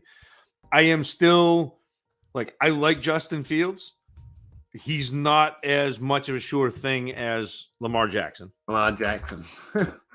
And I like the 103, which is probably going to be CJ Stroud, although it could be Bryce Young. I think they're both really good players. Deshaun Watson, prime Deshaun Watson, is better than those players. And the 203 doesn't matter.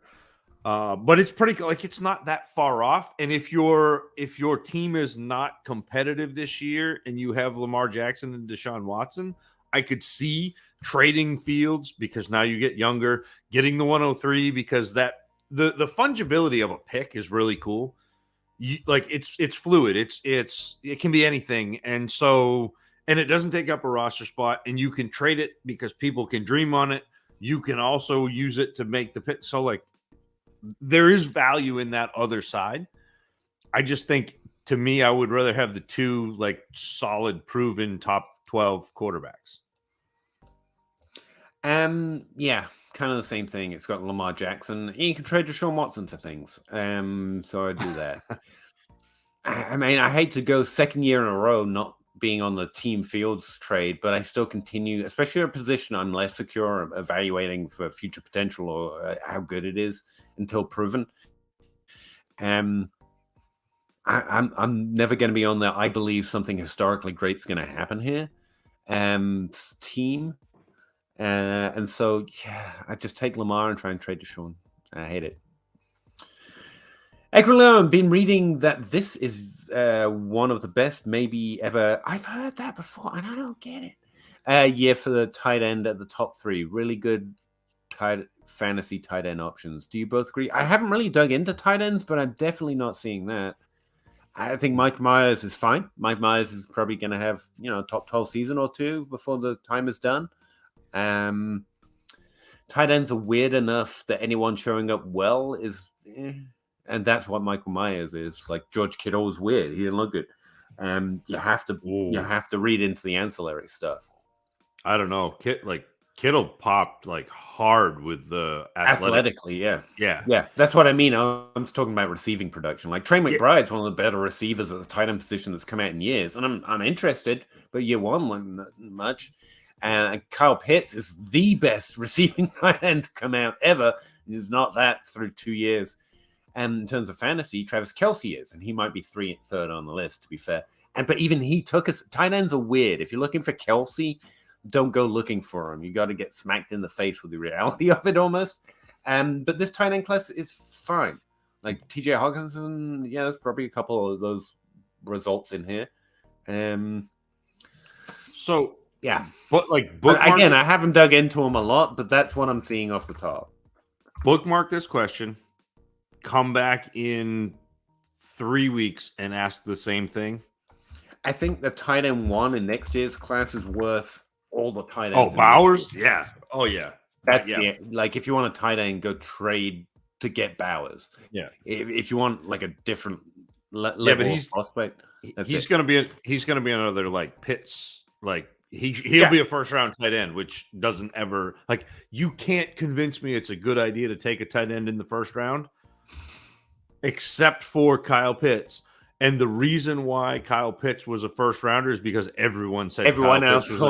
Yeah. And so it went wrong. He's a good receiver. He's had 1,000-yard season. I mean, people just forget why they like him because they thought he was going to be Travis Kelce, and Travis Kelce wasn't Travis Kelce. Kelce was tight end his first year.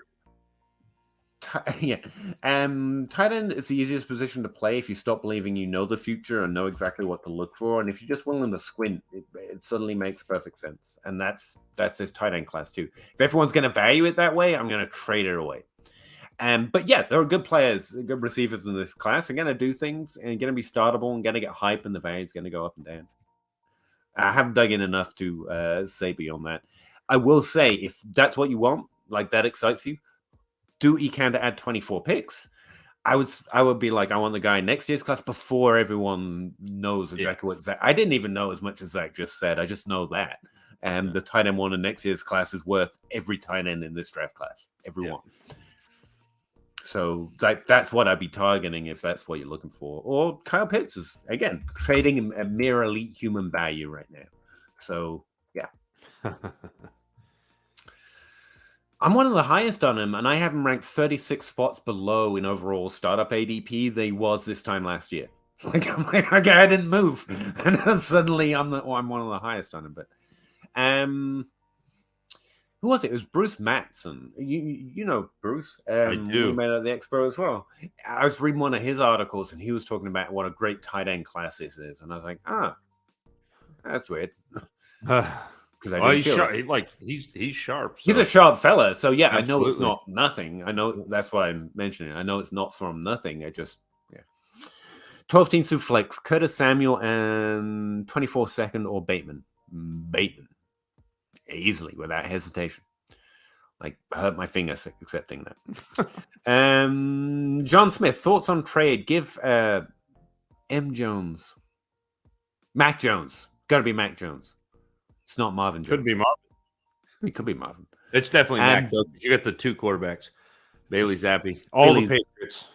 Zappy, the 105 for Jackson. Yes, do it. Just Jackson. I'm good already. I don't need to read the rest of it. Jackson is the win there.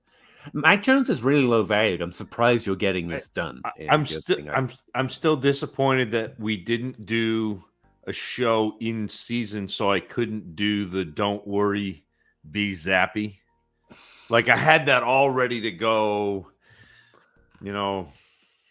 Here's a little song I wrote about the man replaced the man who replaced the goat. Don't worry, I'll be zappy. But it didn't happen. So, yes, trade for Lamar Jackson. Or Kyler Murray. People also hate Kyler Murray right now. 12-team start 10 Superflex. That doesn't affect it. Yeah, just get Lamar Jackson. But appreciate it. Gary Russell, the FF Expo is awesome. I put the emphasis on. I believe that's the way Gary would have said it. I highly suggest going. I met Zach, Peter, and our house, amongst many others, even some good ones, last year. I'm just a fantasy football, but it felt I'm just a fantasy football guy, but it felt like right at home because you just mentioned three other people who are also just fantasy. Like, absolutely. Like Denny Carter was there. That's the other type of person that's there. The rest of us are just. Exactly the same. And it's a lot of fun. Again, it's nice not to be the weirdo in the room because I know what PPR means. Chris S. 12-team Superflex have the 102 and 104. I want to trade back from the 104 to the 106, 109 range. Wrong energy. And what should I... Well, you're probably reading your league, though.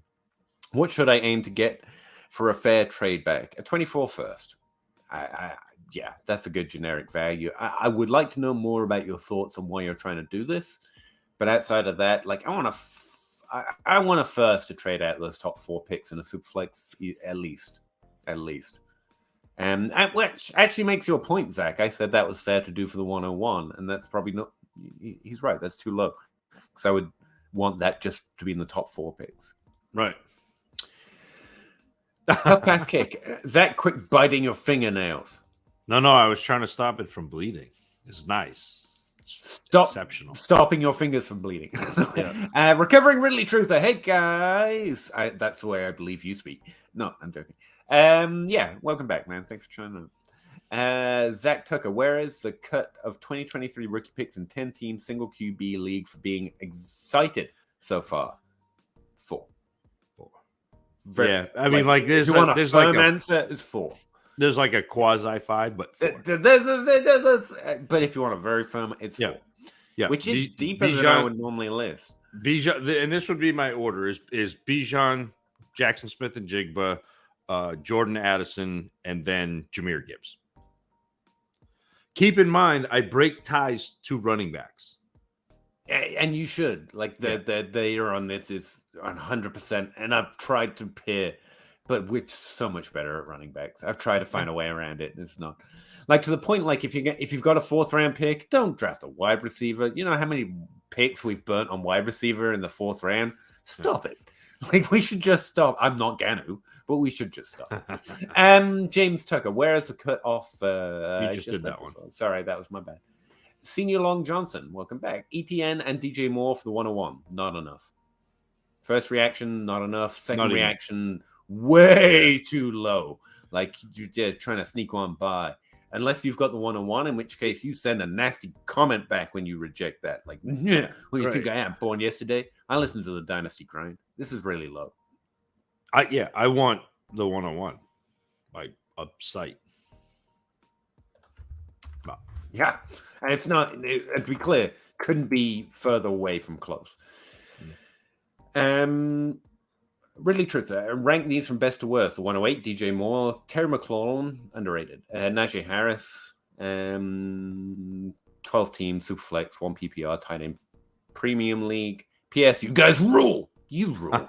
Ridley Truther. You still got Ridley Truther in your name. Of course you rule.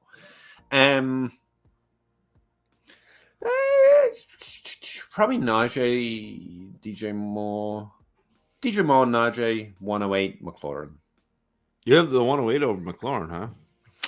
Yeah, no, it's stupid. He did really well last year. It didn't pay off, but he was outperforming, to be real clear, he was outperforming Jahan Dotson, who surprised me with how good he was, like by a mile. Like, he was very good last year still. But he's older. I think the value arc is done. I don't think you're getting out for him for higher. He's a points player. DJ Moore still is going to maintain his value for another year or two. So, yeah. I have rookie picks way too high. Again, I like taking my risk in rookie picks because Zach was like, Zach was trying to be modest last week by saying, look, I think I'm going to maybe hit a little bit higher. I think I'm going to dominate you with how accurately. And I don't. But that's the way I want to play. I want to take my risk in the rookie draft. And the rest of the time, you have to deal with me saying value.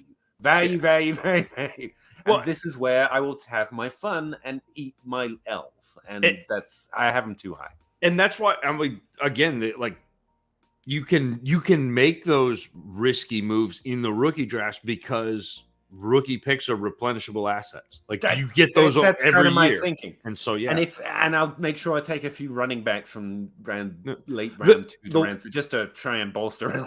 the one thing I will say that gives me just a touch of pause with the 108 is in a 12 team super flex tight end premium, you're going to have at least 2 quarterbacks go early. Fair. After the NFL draft goes, if Will Levis goes at if 8, this is your Jordan Addison point, I completely resist. If that could be Jordan Addison, I'm all so like and again, you've also got Mike Meyer, who could end up in a tight end premium league. Somebody could take him in the first round. Like, you're right. It's Richardson, not out of the realm of possibility for that Levis, 108 to be to be Jordan Addison, be one of our top 4 actually. To come to that. Yep. And that's right. To your point earlier, like, you can wait close to the draft depending on when your draft is, try and get a better feel for it. Yep. But trying to draw the best straight lines I can. Now, if I was going to trade those players to get the 108, I think you're right. I think it would probably be McLaurin first, just because he's already at the point where people like his value is going to be declining regardless of whether his production does. And then I think it would be Najee, because he's in that third year of, okay, now I'm ready to trade a running back. Normally I would not trade a running back for a rookie pick. It's hard for me to do that. Like, I want to get a proven young wide receiver. But again, it's about how you play. And if you don't have a way you play, you do whatever you do. Fast and loose, baby. Let's go. It is important to put that context. You have a specific way of playing that changes your answer a little bit. And I think that's interesting. Ethan Hartman, how do you value rookie pick? What timing? I have them way too high. Like, I was recently looking back over, I wrote an article about valuing the rookie picks in relation to my Superflex ranks. And I was looking back over, I was like, man, I'm high on rookie picks. And they were a little too high, but it's for the reasons I just stated. If you want an exact answer, you can read that article live on DLF right now. I also put a version of it up on my Patreon. Let's see. I can actually probably would the sheet crash my stream because I can list it exactly. And again, even me looking back at it, I was like, this is a little too high. In Superflex, I had the 101 ranked as the 11th overall pick, just below, and you've got I'm heavy quarterback in the first tier, like all the quarterbacks are gone, and then you've got no, that's pretty much it. It's just quarterbacks, and then I want Bijan Robinson because I'm betting on my league mates just like loving him because they should love him. The 102 and 103, I think, are the top two quarterbacks in this draft class, and I rank them 24, 25th overall in a startup. That's too high. But like because of the way my ranks work, like you're not catching me. Like it's after Kyle Pitts is gone. It's after the young, good, proven wide receivers and quarterbacks are already gone because of the way my ranks work. Otherwise, I'm going to be drafting them a lot later than that because those guys are still going to be on the board. Let me see. The next group I've got is 4 and 5, rookie pick 4 and 5. I have them right there with Treylon Burks. I still like Treylon Burks, but JSN and Addison, I like them as well, if not a little better, because they weren't somewhat disappointing in the rookie year and they still have that potential. And also rookie picks have that fungibility.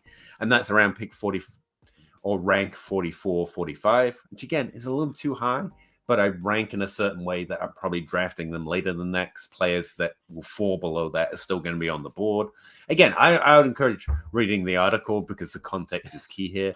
And that's a strong cutter for me. After Addison goes off the board, you've got Gibbs still around, and I rank him right next to DeAndre Swift, who's kind of that. That's where I place Gibbs. So I kind of have to put names on the picks in order to make it make sense to me. And the draft could change that a lot. But there's an idea. Yeah, and Ethan, that's kind of like Peter. I like what you said about adding names to it because I find that if it is a draft where you're just drafting the picks go way too high. Yeah, when you end up with names of players, so if you're drafting the players, you end up getting value on those players. So, like Peter, where you said you had a couple of picks ranked too high, I don't necessarily agree with it. Like I think you had the quarterbacks ranked too high, but you have the wide receivers ranked too low. Yeah. So it's fair.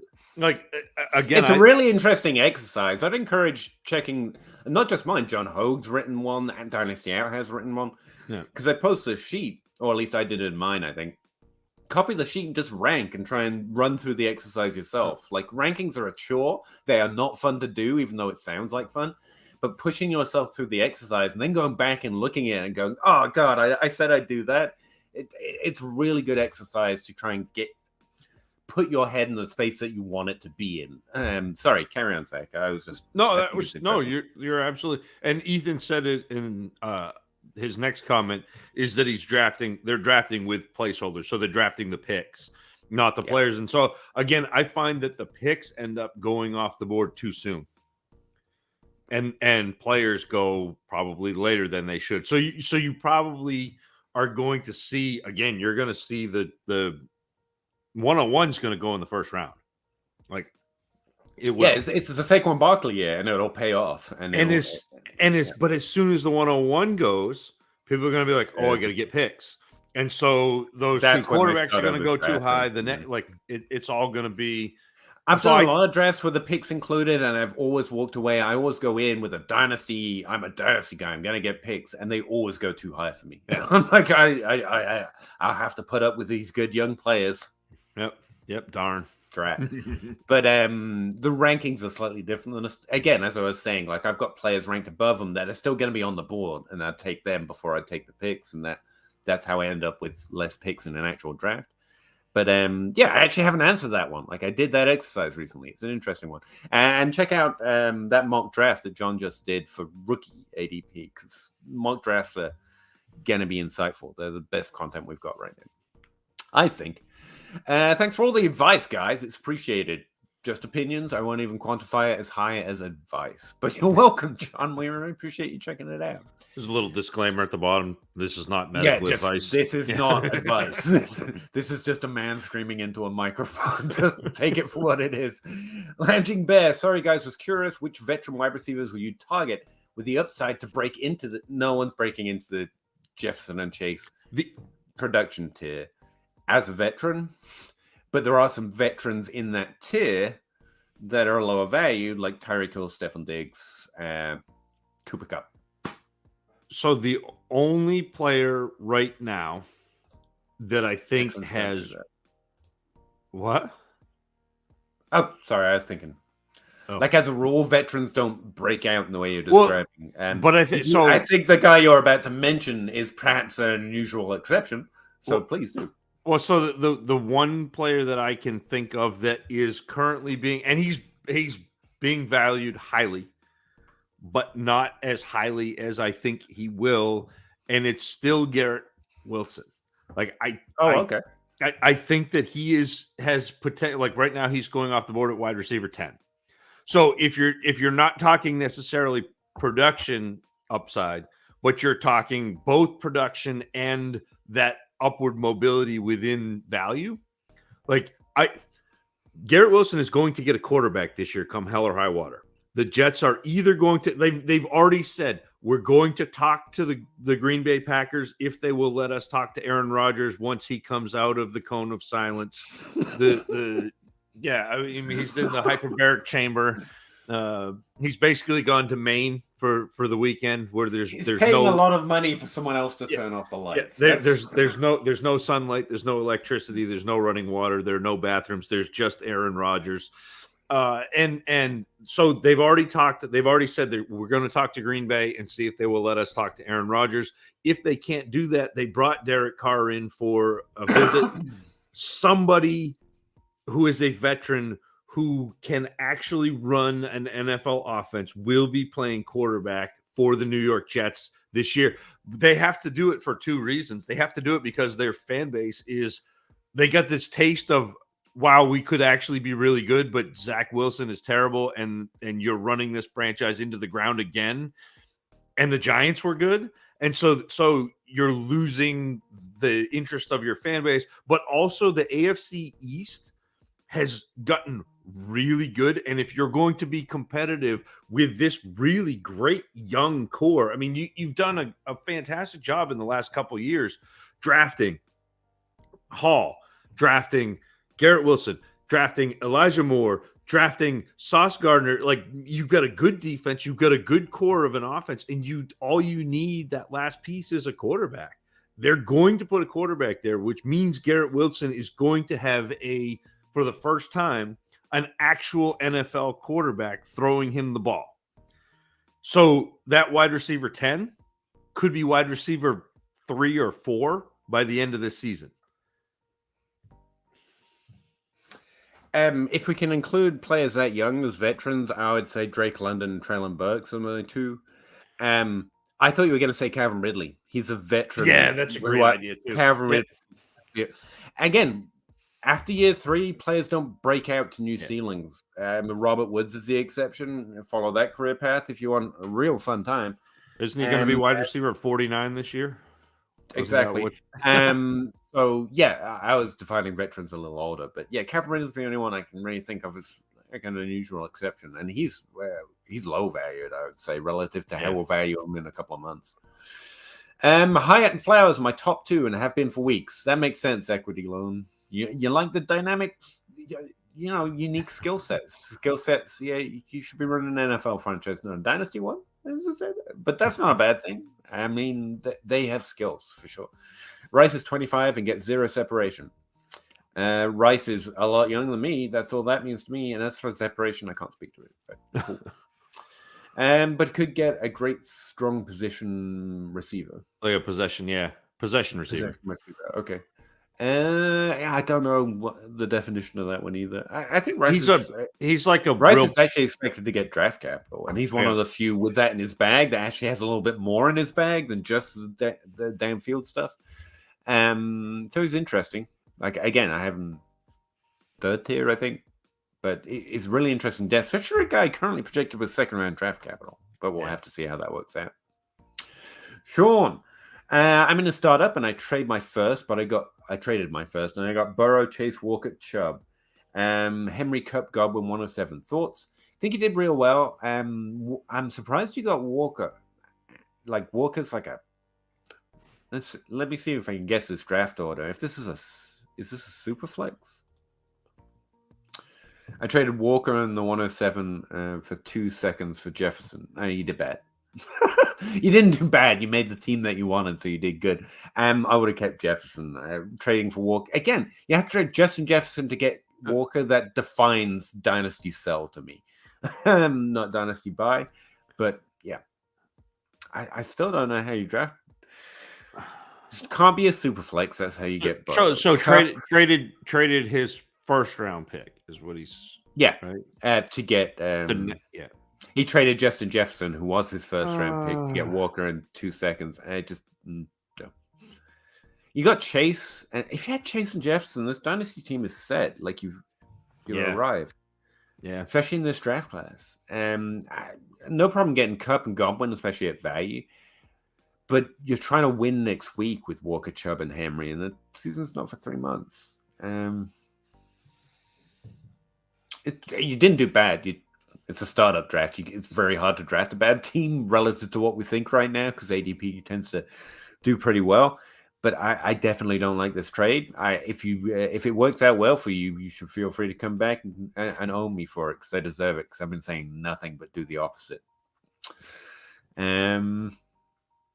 As for the team construction, I get it, but it does look like a roster that's ready to start next week when you have to wait 3 months, And there's just a lot of value changes that happen between now and then. If you don't win next year, you're kind of in a bind and you might be close to rebuilding. But again, you could win next year. First year is the easiest to win. Broke anime, right? Broke. Yes. Yeah. No. Amine? Yeah, Brokamine. Would you package Juno in the 101 for Lamar and a 10-team 10-team 2 QB? 2 QB? Lamar should carry that value, but that's a little. Look. Especially in a 10-team, you want Bijan Robinson here, and Lamar is. It's hard to hate. You got Lamar, but Gino's fine. If I'm packaging, Lamar's great. If I'm packaging the 101, I'm going higher than Lamar in the quarterback tree. Like I want the thing. I want Mahomes and Allen if I'm studying out a quarterback for the 101. It's a little up, but you got Lamar. It's hard to hate. You definitely don't have a bad QB1 now. It's not awful. Yep. On a more general note, do you think Bijan is already priced at the ceiling? The running back one is the ceiling, but I mean, following the logic, you would think so, right? How can Kenneth Walker be ranked higher? How can ETM? Right. I tried a similar logic. Here's the thing: you're all nuts, and I mean this with love. But you Dynasty guys, when we get a chance to have some tea, and we're like, we knew Bijan Robinson was going to happen, and here he is. And now he's actually producing, you will triple up. I literally saw J-Mike trade Saquon Barkley before the end of his rookie season, literally for the store. Like the Dynasty League was dead after that trade. He just got all the first round picks for sake because Saquon Barkley, we were right. We knew we were going to be right. He was already priced there. And people were like, well, now I need him. And he just got the house. And that'll happen with Bijan Robinson if we're right, depending on the draft, assuming no injuries. Yeah, we'll go nuts because we finally have a chance to have some tea. But I think that's kind of what it is. And no, it's like the exception. It's like he's priced there and we haven't seen the production. And then the production actually comes. Like, remember part of Kenneth Walker's problem is he didn't do it yet. We're expecting Bijan Robinson to do it. He was like running back 17, 18, 19, and we're this excited. Imagine Bijan Robinson, rookie season, running back 1. Well, no, we haven't hit the ceiling. And that's before the season even gets here. You've got the draft hype. You've got the draft, which we expect. Again, there's a lot of caveats on here, but I really think the draft is going to go well for him. I really think the landing spot's going to be decent. I really think that rookie camp hype is going to be on the charts. And I even skipped over the combine, which is going to destroy as well. Like, weirdly, no, I don't think we're at the ceiling. And again, we get running backs right. No, not me. Me, Dupree. When we look at the average, we're just right. So there's relatively little concern that way. The SS, outside the 2 and the 3 falling after the draft, when we've got, who was it last year? Spiller as running back 3 or whatever. Yeah, that's not consensus. It was an average. Well, but he fell after the combine though. Like he ran in quicksand. And everyone's which, like, if you, again, learning to listen, if I was willing to listen to Travis May this time last year, I probably would have known that about Spiller. Learning to listen. And that's not a concern with Robinson. That's a great trade. That all it took for JJ. Yeah, he went the other way around, though. So, yeah, similar reaction. I mean, again, you're not upset to have Walker on your team, to be clear. Like, not throwing shade at it. But I wouldn't do it. Brendan, wow. Give the 101, the 102, the 108, the 111, 224 first. Yes. Do it. Receive Josh Allen just yes. That's a lot. But yeah, I mean, we don't expect Josh Allen to come from this draft class, so you're already winning. Justin Jefferson is worth 101, despite everything I just said. The 108 is a fine addition to get those valued bumps, and the 224 first. I mean, it's a lot. I love the second part of it is would still have 104, 105, 109, 201, 206. Yeah. So who are you going to trade those for? Like the Saints? So you're gonna end up with Josh Allen, Justin Jefferson, Jackson Smith and Jigba, Jordan Addison, and then whoever you get at 109, Kayshon Boutte. Like you're. Probably a running back to be safe. Got to get another running back. Well, that's 201. 201 will add running back. Yeah, we'll take Charbonnet at 201. This is the kind of too much trade that you're getting two absolute. We'll be very lucky to get one that level of player at either position, and you're getting two. It makes sense. Wide receivers. This is the kind of trade that makes everyone feel that just draft picks feel like they are doing the right thing. That's. He's also got Fairmouth. Living large. Najee isn't who you all got out of your way. Wait. Najee isn't who you go out of your way for to make it. No. Yep, we agreed with that. 102 or Olave. It's probably the 102 because it's a quarterback. Like I'd rather have Olave. In a super flex. Again, it's Olave, but it's super flex. It's a quarterback. Well, and that's the thing that drives me crazy about super flex is it artificially drives value to and again, this is not to denigrate the quarterbacks that are going to be available at 102, but it artificially inflates the value of bad quarterbacks. Like Kenny Pickett has stupid value in a super flex. There's the way of Mac Jones as a Patriots my ranks, your ranks, everyone's ranks hate Kenny Pickett, and he still gets drafted way too high. The real answer is keep Olave, go get Russell Wilson, maybe, or maybe Kyler Murray and delay having a quarterback one. But this is a fair trade, probably in a super flex. Yeah, if it's not a super flex, Olave today. But if it's a super flex and I have the 102. I want a quarterback back with Olave. Like, not a good quarterback. No, I would keep Olave and I'd go get Russell Wilson instead of trying to trade Olave to get a quarterback. Yep. Does that make sense? Or yes. Not? I know. I can. You can be wrong.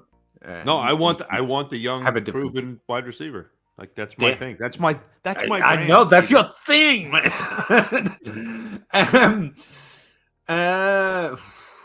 Sometimes I think you just make this difficult on purpose. I apologize for my terrible use of names. Manav is actually a name I've heard of. That's probably what it is. I suck at reading. I apologize. Is there a good trade for Chase Russ? Is this a good trade? Chase Russ and a 24-second for a 24 third. Trevor Lawrence and Burks. Okay. I don't think so. You got Chase. Guide. Chase just destabilizes this trade onto one side or the other. If that's Tyreek Hill, Stefan Diggs, or AJ Brown, even, this is a lot closer. But Chase is just kind of a different value. And Trevor Lawrence agree. is solid. Trevor Lawrence is great, but he's like the bottom of the second tier of quarterbacks.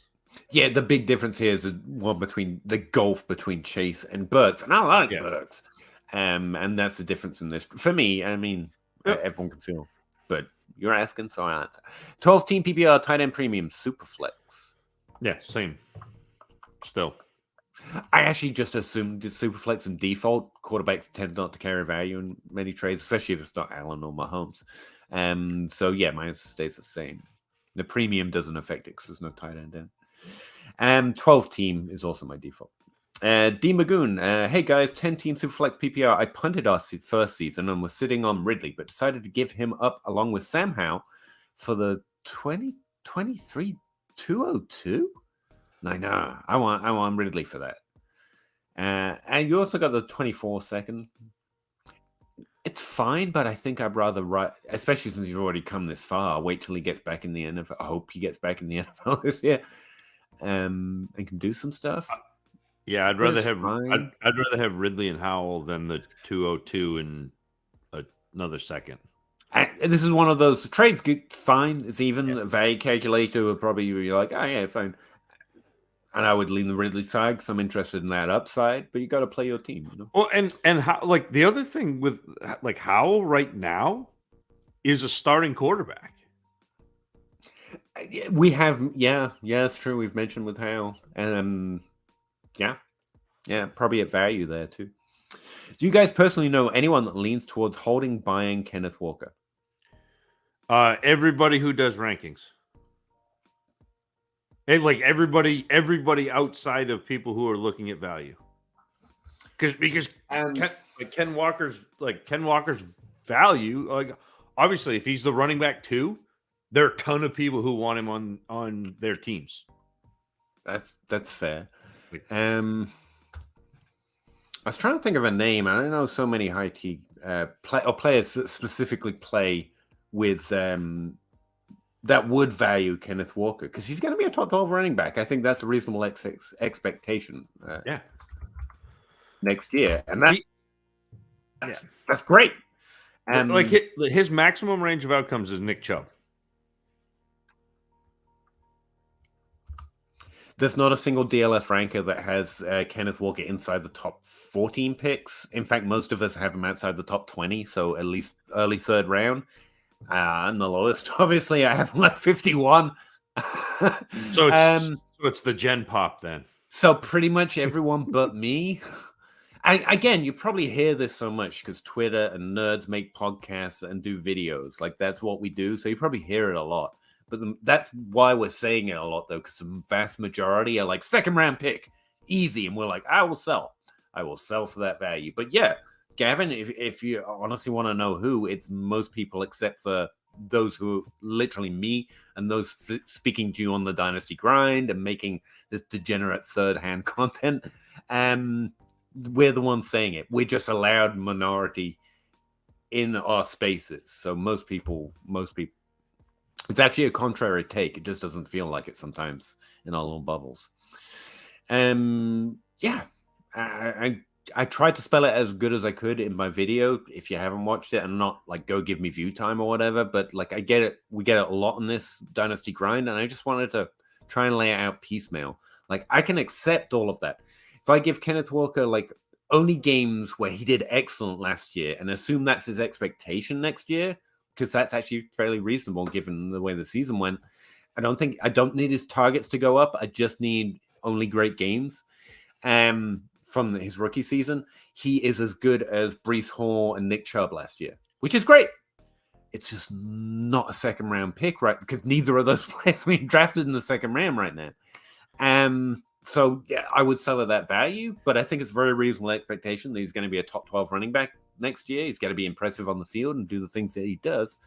I also think there's a slight lower floor because of that likely target share increase. Just to do the negative, don't need it to sell at his current value, which is why I'm so insanely pounding this rock, right? Yeah. But if you also just briefly run your mind over what happened to Travis Etienne and his injury, run your mind over Javonte Williams, don't even need to underperform, This could go bad. And now that's injury, okay? We can't predict it. Now, what if he doesn't just have great games and he's like great? He's top 14 running back, or Joe Mixon, Nick Chubb, top 12 running back last year, which is great, but it's a disappointment from where we currently hope. And that's actually a fairly median outcome based on what he's done in historical comparisons. He just needs to do what he should to be great, and it doesn't pay off. That's why that's why I say it fairly often. Like, there's no way of looking at him. Doesn't make him a dynasty sell unless in your league you're not getting that value, in which case you've got Ken Walker, and that's an awesome thing, So yeah, you don't need to make the Ken Walker is good argument to me. Like, I do accept that, and he's still a pretty good dynasty sell right now, is what I'm saying. For a second I thought that was Tom Segura. I know that. Is he a comedian? I know that name from somewhere. Sorry, I am not knowing of the pop culture. Trey Hayes, Kyler for 102 and the 112. Yeah, it's fine. Yeah. Apparently, if you're on a team, he's a bald guy with a beard, Pete. Oh, okay. That makes more sense. I think Kyler's better than the quarterback one in this draft class. Would that be fair to say? Yes. Yep. So yeah, I think that's a fine trade. It's going to be a minute before you can start him, but yeah. If your team can take that. Glock Bowers. Bang. Costy, seems like I've been getting a ton of low ball offers for tight end. Yeah, because they're really interesting right now, and everyone thinks everyone else is an idiot. And we're not. Again, being quicker, I'm a Pat Fairmouth this offseason to work out a little better. And Zach's been on the George Kittle train for a minute, so get on it before that leaves the station too. Anyway, tight end premium, TJ Hawkinson outscored Diggs. Yeah, it was historic level pace though, and again, what he actually did was just premium. It's the premium, the 2-point premium, and to your point is, if people are giving you low ball offers, go try to buy tight end. That's fine, or maybe they're just like being stingy and throwing you low ball offers and hoping like that. That's that my sort of thing. Assumption. Oh, dude, that sort of thing drives me nuts in a league. Because I take so much pride and time in figuring out my league mates. Right. And so if somebody comes at me and lowball offers me, like, I don't want to haggle in a trade. I want you to make an offer. And if I like it, I'm going to say yes. If I don't, I'm going to say no. I'm not going to send you a counter offer. Like 99 times out of 100, I won't counter offer. If it's like real close, I'll be like, yeah, whatever, we'll do this. But most of the time it's like, yep, or no. And if you're expecting me to go back and forth with you, you don't know me. Like if you want to have the conversation before you send an offer, absolutely. I will talk value, I'll talk strategy, I'll talk all of that. But when you make me an offer, you better come clean. Like you better come with the goods, or I'm not interested. So like, I feel your frustration. Yes, go try to see if you can attack tight end as a position to buy. But they may have gone and pissed off everybody else in your league already by making low ball offers, so it may not get you very far. I try to trade value. Again, I take my risk in the rookie draft if I take it anywhere. I will say it's frustrating to look at a trade and wonder, did you look at my roster? Like, again, roster isn't a large concern for me for trades, but some trades just make literally no sense for the situation your team's in. Like, you've got no one and just draft picks, and they're like, you want Nick Chubb? I'm like, no, really, man. I mean, just glance at the roster can usually give you a good idea of what they might or might not be looking for right then. And I think that's just a fair amount of due diligence. I don't do the due diligence Zach does, but I will go look at the team and think, does this help or hurt their current situation? I could be wrong. I'm not going to explain why I think this helped your current situation, but I'm trying to frame offers that way. And it's a little frustrating when you get one that's like, yeah, look. Trade Mooney plus the 202 for Deontay Johnson. I think I want Deontay Johnson. Yeah. Yep. I like that a lot. Joey just popped in. Appreciate it. Appreciate what you both do. Thank you very much. Any thoughts on tear down with Higgins? He's my wide receiver 3, but I don't know if he's worth tear down or just keep him. What was I just looking at? Yeah, DLF consensus is below ADP on Higgins right now. I don't know. I agree. Like, I think wide receiver 14 is a fair value to hold him at, but like, it's not many his age that good right now. Most of them are older prospects, and so generic dynasty situation, T. Higgins is a good thing to overvalue, if you know what I mean. But it comes down to your team situation in the end. If you want to tear, I wouldn't tear down T. Higgins. I'd tear him. Like, what can I add to go get that top tier? Or I'm just holding Higgins, I think. What do you think, just hypothetically, what do you think you could get on top of Treylon Burks for T. Higgins? I don't know. We don't have a dynasty outhouse. Yeah, no, I just okay. And that's fine. Anything I say would be a guess and probably wrong. So, no. That's fair. What would I want? Yeah, to trade T. Higgins to someone to get Treylon Burks. I want a top 423 pick at least. Yeah, and so like if I could get something like that, I would. Yeah, that to me is a tier. That's an option. I don't mind doing that. If you could, then you would. Yeah. I think I'd even take top 5. Like top 5. I think top 5 gives you a pretty good chance of getting. Again, you're going to get one of those 2 receivers. I mean, I would take less with. Yeah, London Burks are a fair target. Olave should be higher value, but if he's not in your league, that's the obvious answer. But yeah, that's fine. But again, I think you're right. I think like I would most likely hang on to Higgins. My second option would be looking to move up, and then the third option would be that Burks and plus. I like this. We're such a tight, degenerate community. Like Jay's already talking to Joey. Like I'm assuming they see each other in the DLF chat as well. This is awesome. Thanks, guys.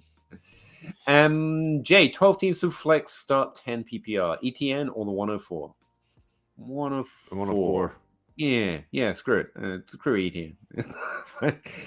It's on the line because ETN, again, you can make a similar Walker argument. He's just a year further out, and he does actually catch passes. But again, I think that ceiling is a little more limited. I'll take the upside of the pick. Why not? Local liability, 12 teams through flex, Mixon and the 106, or Elijah Mitchell. There's a name. And it's Olave. It's Olave. Take Olave. I mean, Zach's got a point that Addison could be the 106. To be fair, in this draft class, the way it's going, which makes it closer. But Elijah Mitchell, well, I think he's undervalued. He's carrying value in this trade, and therefore I think it's too much. This is just the 106 for Olave, and I'd take the Olave side. There's less mystery in it. And he's already young, already perfect. Yeah. Although, I mean, I don't think Elijah Mitchell carries very much. That's what he's carrying value in this trade, which means it's probably a low value. But A to Z, hey, thanks for the $10, wherever that goes. Thanks, guys. 10 teams through flex. Thoughts on Cam Akers? I actually heard it's a football guy. I think it was Matt Waldman. It's the one that watches tape. Waldman, yep. And he was on a podcast with Adam Harstead talking about how he's a little undervalued right now, and I haven't been able to get it out of my head. I really recommend that podcast, by the way. It's the last one they did, I believe. Adam's got some great things to say about metrics, and Matt Woolman's obviously excellent at tape. And he was pointing out that if you just reframe Cam Akers to having returned from the injury of death that we thought it might be, and now he's just forgotten because of the length of time it's been since he produced a full season, he's got a point. He's almost free in Dynasty. Per ranks, per ADP, depends what your league mate thinks. If you're looking to add depth at running back, he's got all the upside for almost nothing. I like him a lot for that reason. Matt Woolman. I'm not going to Matt. I can't say Matt. My buddy friend. Matt, you know. Yeah, Matt. Matt's got a point. No, Matt Wardman, Sir Matt Wardman, has a very good point. Surprisingly. He's been knighted? I've just knighted him. I have that capacity. I have that right. Yeah, I think he's undervalued. Yeah. He's not. That's the thing. If he's worth someone like Amari Cooper, then he's not undervalued. Amari Cooper's pretty good top 24 wide receiver with veteran status, you know. I like trade a mid-second round pick or less, and you're like, yeah, taking a little risk, but you're shooting your shot on a running back who has talent if healthy. So I don't hate it. Depends on landing spot and how the job opens up. And that's kind of where I'm comfortable with that risk. Amari Cooper's just, cool. I got a starter. In my mind, there's no risk to that. Well, and honestly, with Cooper, there is, again, not value. Because I generally, this is why we need Russ. And actually, you do a better job of this than I do, because I don't necessarily always default to value. My default is points. Like my and so I think there is room for Amari Cooper to surprise people from a points perspective for the next couple of years. I mean, not that there isn't with Akers. I think again, Akers going as barely a top 24 running back is wild. Yeah, it's wild. But and again, I don't mean to keep going back to this, but you have Walker and JT for that matter. So instead of trying to guess, go get who you want. There is no running back you can want right now outside of Walker, because he is Walker, that you can't get a plus on. Like, do that. Who do you like? Do you like ETN? Go get a late first with ETN and get Travis Walker, and trade Travis Walker. Travis Walker, Ken Walker. Like that's why the second cousin in that thing I'm harping on right now. And you don't even have to go same position. You could go for the rookie picks and try and grab one of these rookies. Plus, I don't know, Stefon Diggs, Tyreek Hill. Like you can get so many great trades that not only increase your points per game, but add value to your roster. That's why I'm harping on it. JT is one of the few running backs ranked over him right now. But I don't feel his trade value is as powerful because he's not as young. And he's had some injury concerns. I think it's Barkley, JT, and I think we assume Bijan Robinson trades for higher. And that's it. Any running back you want, you get a really decent plus on. Ken Walker is the only running back drafted in there's 2 drafted round 1, I think. And then there's Ken Walker in the 3rd round, and then a big old gap. So based on my reading at ADP, like you can get a decent plus on any other running back if you want running back. Anyway. But Ken Walker, Cam Akers for like a late second was a really decent offer to add that depth. I wouldn't trade Amari Cooper. Gavin, 12-team Superflex start 10, half-point PPR. Yes, do it. This same thing. We did this, right? No. This is different. It's different. Zappy Dylan. 25 second, get Cousins and Okonkwo. Okonkwo. But no strong feelings out of Cousins, I guess. Cousins, yeah. The new underrated top 12 quarterback, perpetual top 12 quarterback. You like that? Remember those days? I need more of that, Pete. Wait, hold on. 2 hours and 12 minutes in. I'm marking tape so I can come back and cut that, because don't do it to me. Don't. Yeah. I'm owned. I volunteer to be owned enough. I don't need that. I'm just gonna drop that in as a GIF everywhere. Just, you like that? I'm like, yep, good, got it. 12-12, got it. 2-12, you did it too. It's going to be a drop on my show. It's a drop on your show, buddy. At the moment, what's the lowest rookie pick you'd take for Pittman? Pittman's a really weird valuation right now. We've talked about it before. Pittman's in that top 4. I'd trade Pittman, I guess, but I don't see a reason to. I could probably find something else to do it with. But anywhere below that, Pittman's a really solid ad for that value. So, yeah. Right. You're bigger on Pittman than me. Don't pretend. Yeah, but like what? Like what? I would take the 106 for him. Okay. In super, yeah. So you think, okay, Bijan? Yeah. It expands to the 6 in the Superflex. I was thinking non-Superflex. I thought you said you always think 12-team Superflex. No, I do typically, but I know Pittman. Like, is it? I wanted to say a high number. Okay. Well, now you comp Pittman to Amon-Ra St. Brown, so I want just kidding. Sorry. Did I? No. I don't think I would have done that. No, I was just doing that. Never mind. All right. 12 team, 10 team. Sheesh. Okay. Mixing up my leagues. Oh, good to hear, man. You gotta try different formats, see what flavor you like. 10 team, think stud. The lower number of teams, the more study it gets.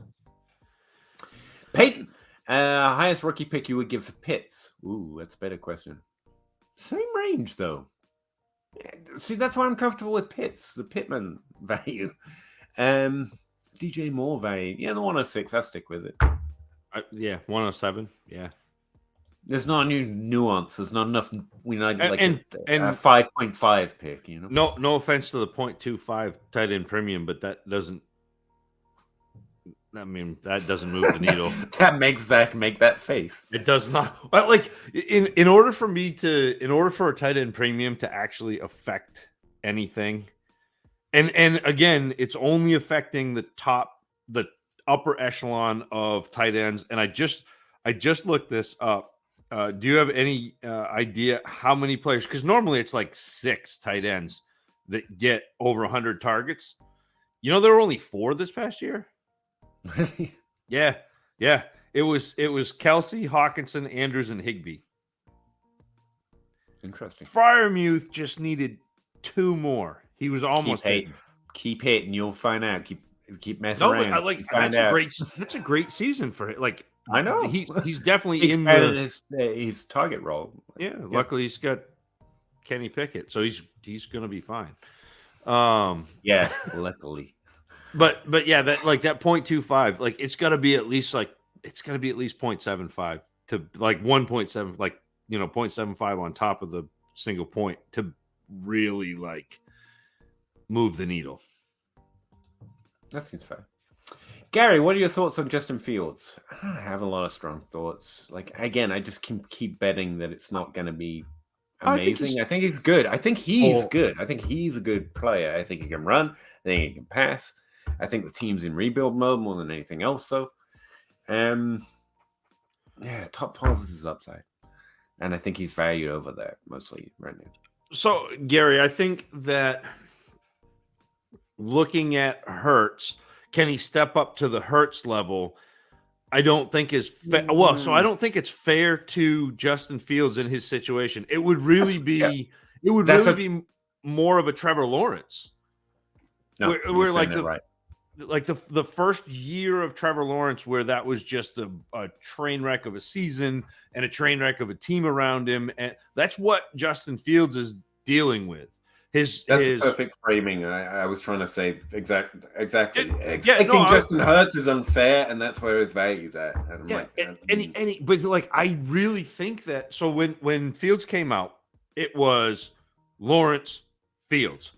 And like Fields is in that conversation. He is nearly that good a prospect. He's got much more upside with his legs. We saw that last year. I mean, any game he can put up 40 points for fantasy because he can rush for 115 yards and throw. He's a better thrower than you have seen. In the second half of last year, they opened up what they would let him do in terms of moving the pocket and utilizing his legs to be able to not just rush, but using his legs to be mobile and extend plays. So they added that piece. They also added play action, which helped. But if you don't have players to throw to, it doesn't matter that you're running play action.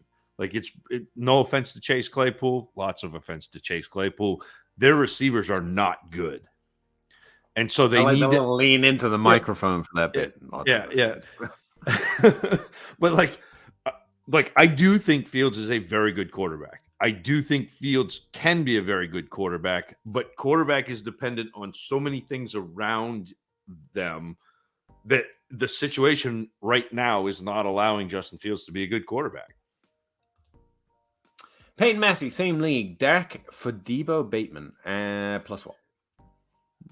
So design our own trade, cool. That was a super flex league, was it not? I can't find the original league. It's got to be super flex. So Oh, here it is. 10 team. 10 teams to flex tight and that tight end premium you were talking about. A lot. I mean, Dak's an undervalued top 12 with top 5 potential quarterback. I like these players. I don't know. It's just not the right package for me. I guess you got to have a quarterback back in a super flex. I can't think of one that would fit in there. Mac Jones, Russell Wilson. Russell Wilson. Yeah, same time. I think that's the addition. Jesse Reeves. I've heard of him. I have. I knew him when he was FF. I knew him when he was no longer FF, and now I know him when he's FF again. I'm honored to do so through all of those. He's just a scratch golfer to me.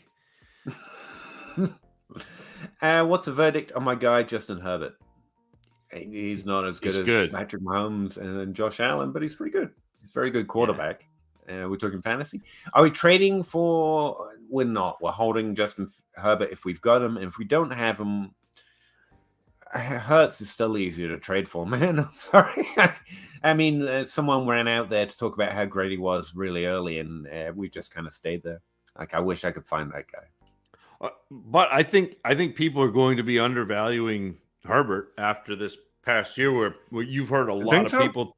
Yeah, you heard a lot of people talk about what a poor year he had, but he didn't he didn't have much for.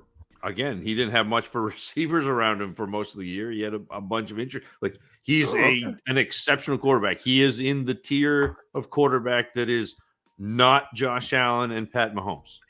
If he's not the same value as Joe Burrow, we're trading for him. Put it that way. Yeah. Local liability, same 12 teams to flex. What about Mixon and Sky Moore or Javonte Williams? Which side? Javonte Williams in that case. Yeah. I'd take Williams on that side in that trade. Yeah. It's still a lot of risk, but yeah. Yeah.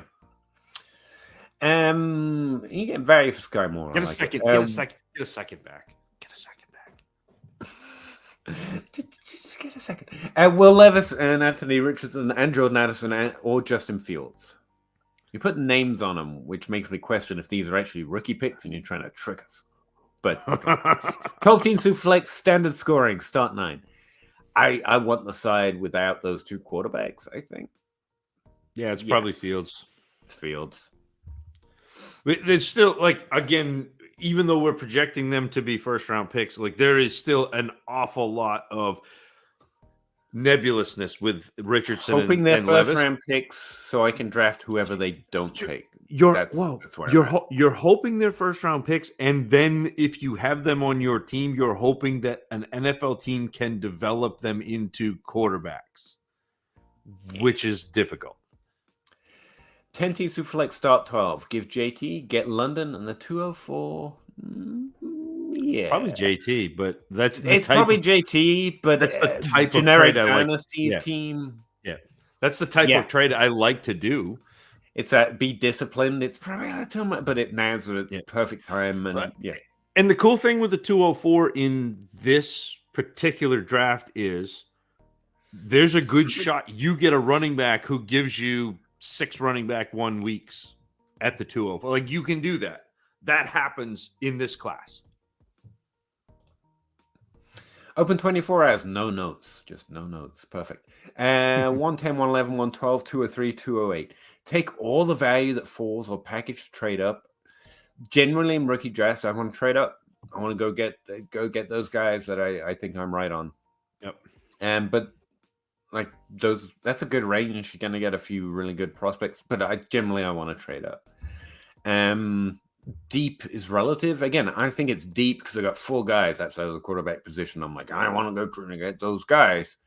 Normally it's like 2. And it's so funny to, like, I know that we had this draft running backs in this range. Before the draft, it's a little uncertain. I like a lot of wide receivers down there, but if you want to be a little more secure, it's running back. Yeah. Well, it's funny, Peter, to because I know we had this conversation online in a DM. So it's offline from here, but online in reality. Like, you did a show as I was doing a show that was essentially the same show Oh. where we were like, nobody understands what depth means in a rookie Because class. everyone's using it a different way, to be fair. Knowingly confusing. and like this is a deep rookie class because it's easy to identify in a super flex that there are 6 players that we like really want, which doesn't happen very often. Not even, it's like half a round, you know? Yeah. And then we bet that a few players we're going to miss on. They're going to be second and third round. That happens every year, but we don't identify them well. So it's a little hard to hope that means it's deep. You know what I mean? It's not 2017. Or 2022 when everyone hit. It was like, apart from the Sky Moore drafters. And like, we warned you. I'm not there. Gavin Ferguson. I keep hearing trade Walker. Again, Gavin, I really appreciate that you're hearing it, because that probably means you're paying, well, you're here on the grind, but it's actually a minority.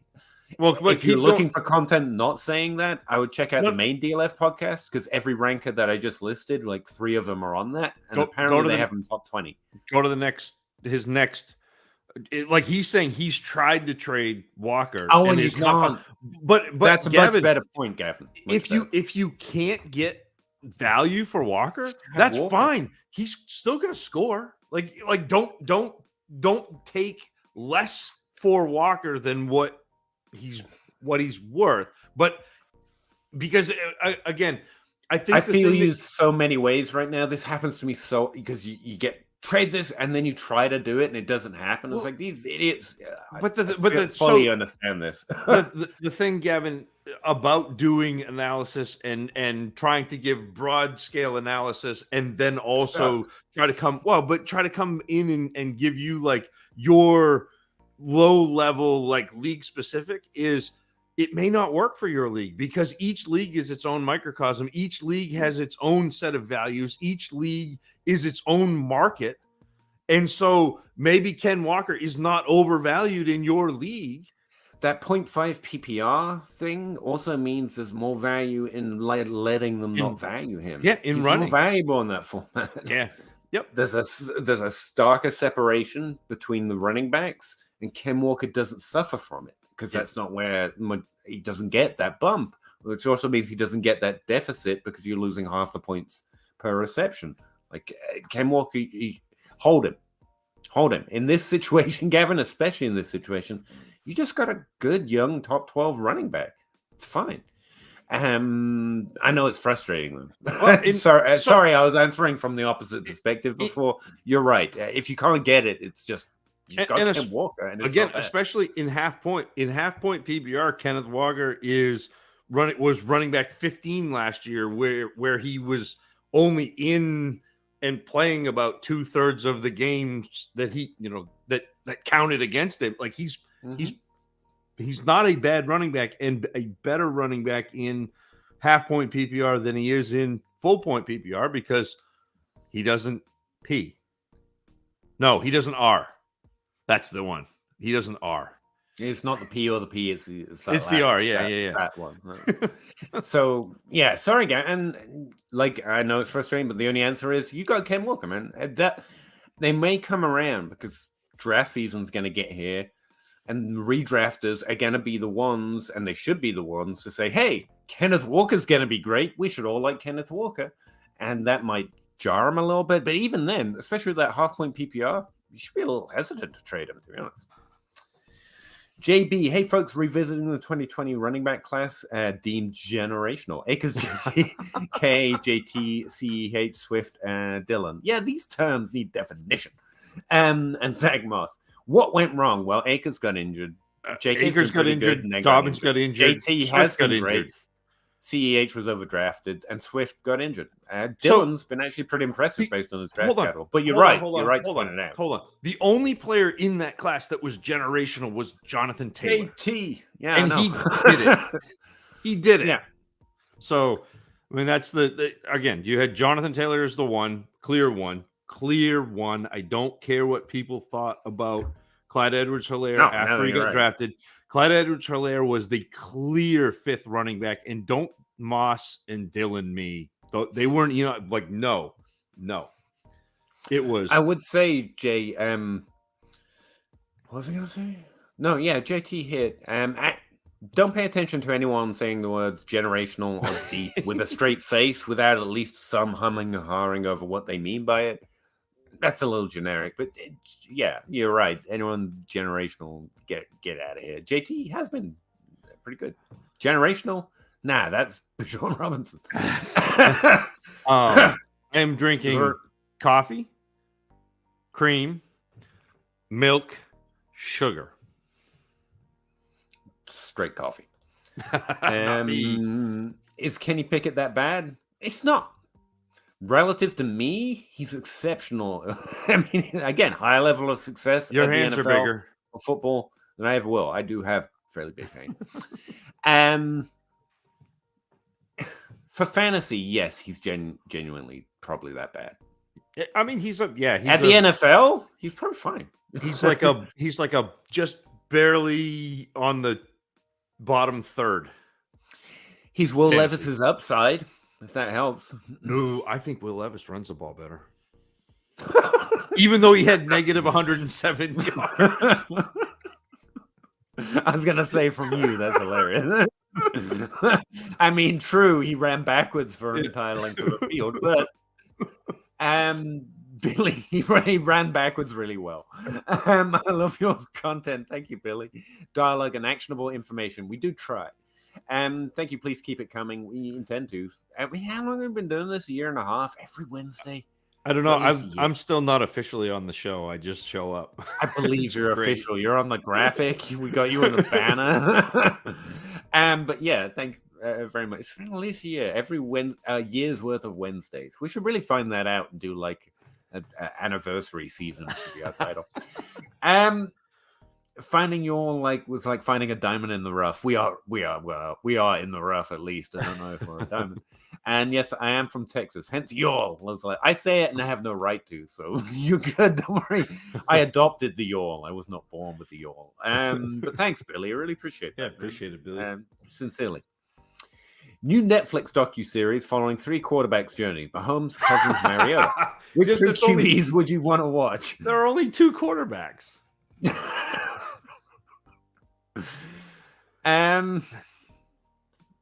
Trevor Lawrence, Dak, and Purdy. Yeah, that's a pretty good. You mean from? I'll take yours. You can't make me quarterback. Can we just follow Zach Wilson around? That'd probably be the best docuseries, especially when he goes to visit his Linton. Not a big trade, but Jalen Warren. Okay, backup running back, right? The 311. Draft another backup running back, a year younger, hopefully get a better landing spot. Yeah, that's solid. I mean, yeah, you can just trade sometimes or buy back a year and do the exact same thing. It's fine. So you don't know anyone. Do I know anyone? Like literally according to their ranks, everyone I know. Oh no, he's talking about the comedian Segura. Segura. No, yeah, literally I don't know anyone. That's fair. I don't know anyone. A funny ball guy. Appreciate you, Gavin. All of the comedians I know are Stephen Wright. I mean, that's pretty much it. I do listen to a lot of comedians, but to be honest with you, because you need levity in your life, and that's what's on YouTube a lot. But like, it's just repeats of ones I've always watched. It's like, is there anyone new I've been listening to? No, it's all the old ones. I was rewatching a Bill Burr special the other day. Even he's old for a while. I still put on Eddie Izzard and Billy Connolly. Like that. There you go. That's my era of comedians. You misread my team. Oh, sorry.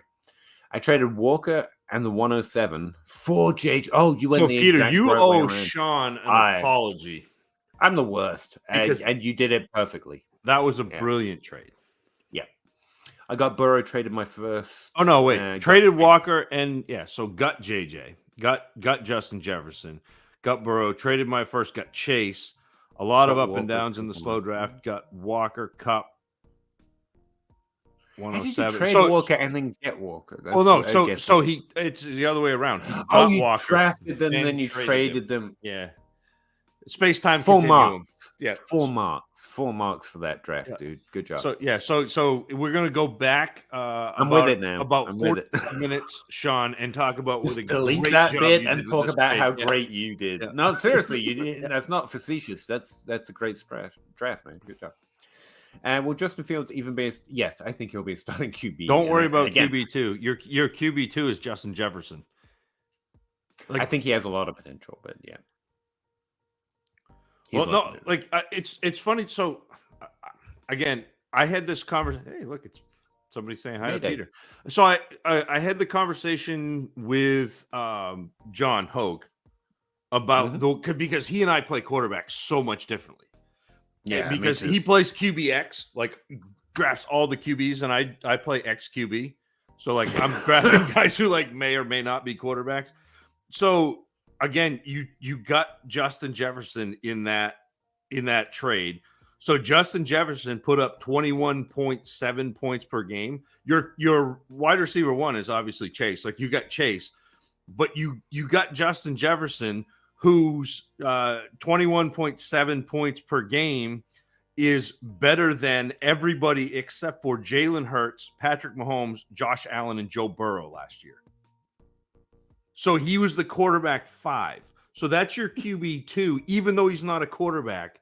Like you got to think about it in terms of where points you're getting your points. And replacement. Yeah, absolutely. So Fair it's even more brilliant, Sean, than what we fight about QB a lot, and even I play it differently than both of you, and we just both hate John. John sucks. I love John. Like John and I did that rookie mock, and he's taking all the quarterbacks. I'm like, this is fantastic because I get every player I want. I get the running back 1, I get the QB 2, I get the wide receiver 1 and the wide receiver 2. Like I'm so happy. No, me and John are known frenemies. Don't worry about it. We just JB. I ended up trading tight ends this year in non-tight end premium. Schultz, Fairmouth, and commit. This class is supposed to be good for tight ends. We talked about this stream. Yeah. Again, some guys I really respect, like Bruce, are saying that. I trade all of them. Fine. I'm not deep into it yet. I think they're fine. And which one of these should I try to capitalize after they're good 2020? I would keep Muth. The rest are bargainable. Yep. That's what I would say. Yep. He would be the last one that I would trade, but yes. I would most for him. Put it that way. Fields, stat line. Needs to step up to Daniel Jones. That's a hell of a sentence. Level first. Again, counting stats are somewhat deceptive. It doesn't take into team situation. Daniel Jones had a great season, though. I don't want to spread shit, and he's trying to get money right now, so I especially don't want to spread shade to it. I would say I was more than impressed with Daniel Jones. The thing is that Justin Fields has been performing as well as Daniel Jones did, or better. That impressed me so much this year in terms of what he was actually doing, not even including the rushing, just in passing for a minute, like he did in college. He's been doing it in the NFL. It's really been the situation that's holding him back. Daniel Jones elevated to be a discount performance-wise version of Justin Fields. So it's an apple and an orange for me. But Daniel Jones had a great season. I don't want to underrate it. The Chicago pass catchers over Giants pass catchers. Saquon Barkley is the best receiver on either of those teams. Okay. Yeah. Costi, 2.05, 210 on Njoku, Algier, 12-team Superflex. It's Njoku and Algier. I'd take the I would. Yes. I like to take my risk in the right. And Njoku, I probably underrate Njoku and Algier. But I can get another Algier. I hate saying that because, again, comps can't get another Algier. He has his own name. But, I'm not fist clutching Algier. And Njoku, like I just talked about all the tight ends I would want to put value on in trades, and Njoku wasn't on that list. 205 and the 210 probably isn't enough, though. Like, that 210's too low. Give me 2 early firsts, 2 early seconds, and I'll probably be in. Yep. But yeah, I'm not upset either way it goes. Joe! Hi. Joey! Talking to Jay. That's awesome. Jimmy Cage, 12-team Superflex, got solid QBs would like 2 solid flex picks in this draft. More than enough to try to get that, but don't. The way I take risk in rookie drafts is I don't need to hit for my team to be decent. That's how I try to improve my team, not to make a good team. It's a little navel-gazy, but that's kind of the way I think about it. He's got the 201 and the 202 would be ideal. Target players, not, but you can target areas, to be fair. I think it's really decent range to be in, to grab someone, especially as the ADP falls, as people discount some of this class. Depends on your rookie draft is, as we talked about. If it's before the NFL draft, you've got a better chance of finding someone down that late. But I would just try and edge up. Like, get into the 101, 201, 202. Try to make that the 208. Try to get that to the 206. And if you can't, as high as you can is better. That's the way I play it. Yep. But if No you're notes? in, All right. if you're in that range, you're looking running back probably. I mean, Yeah, it's best player available, but probably running back. That could be a tight end area too. That would be a fair tight end. And all else being equal, it is okay to default to running backs. Make your own opinions on the players, and you can go wide receiver. I'm not saying don't go wide receiver, but all else being equal, not knowing who's there or how you feel about players, running back, especially outside the first round, tends to be a more accurate hit area. Pete, we did it. Yeah. Look over there.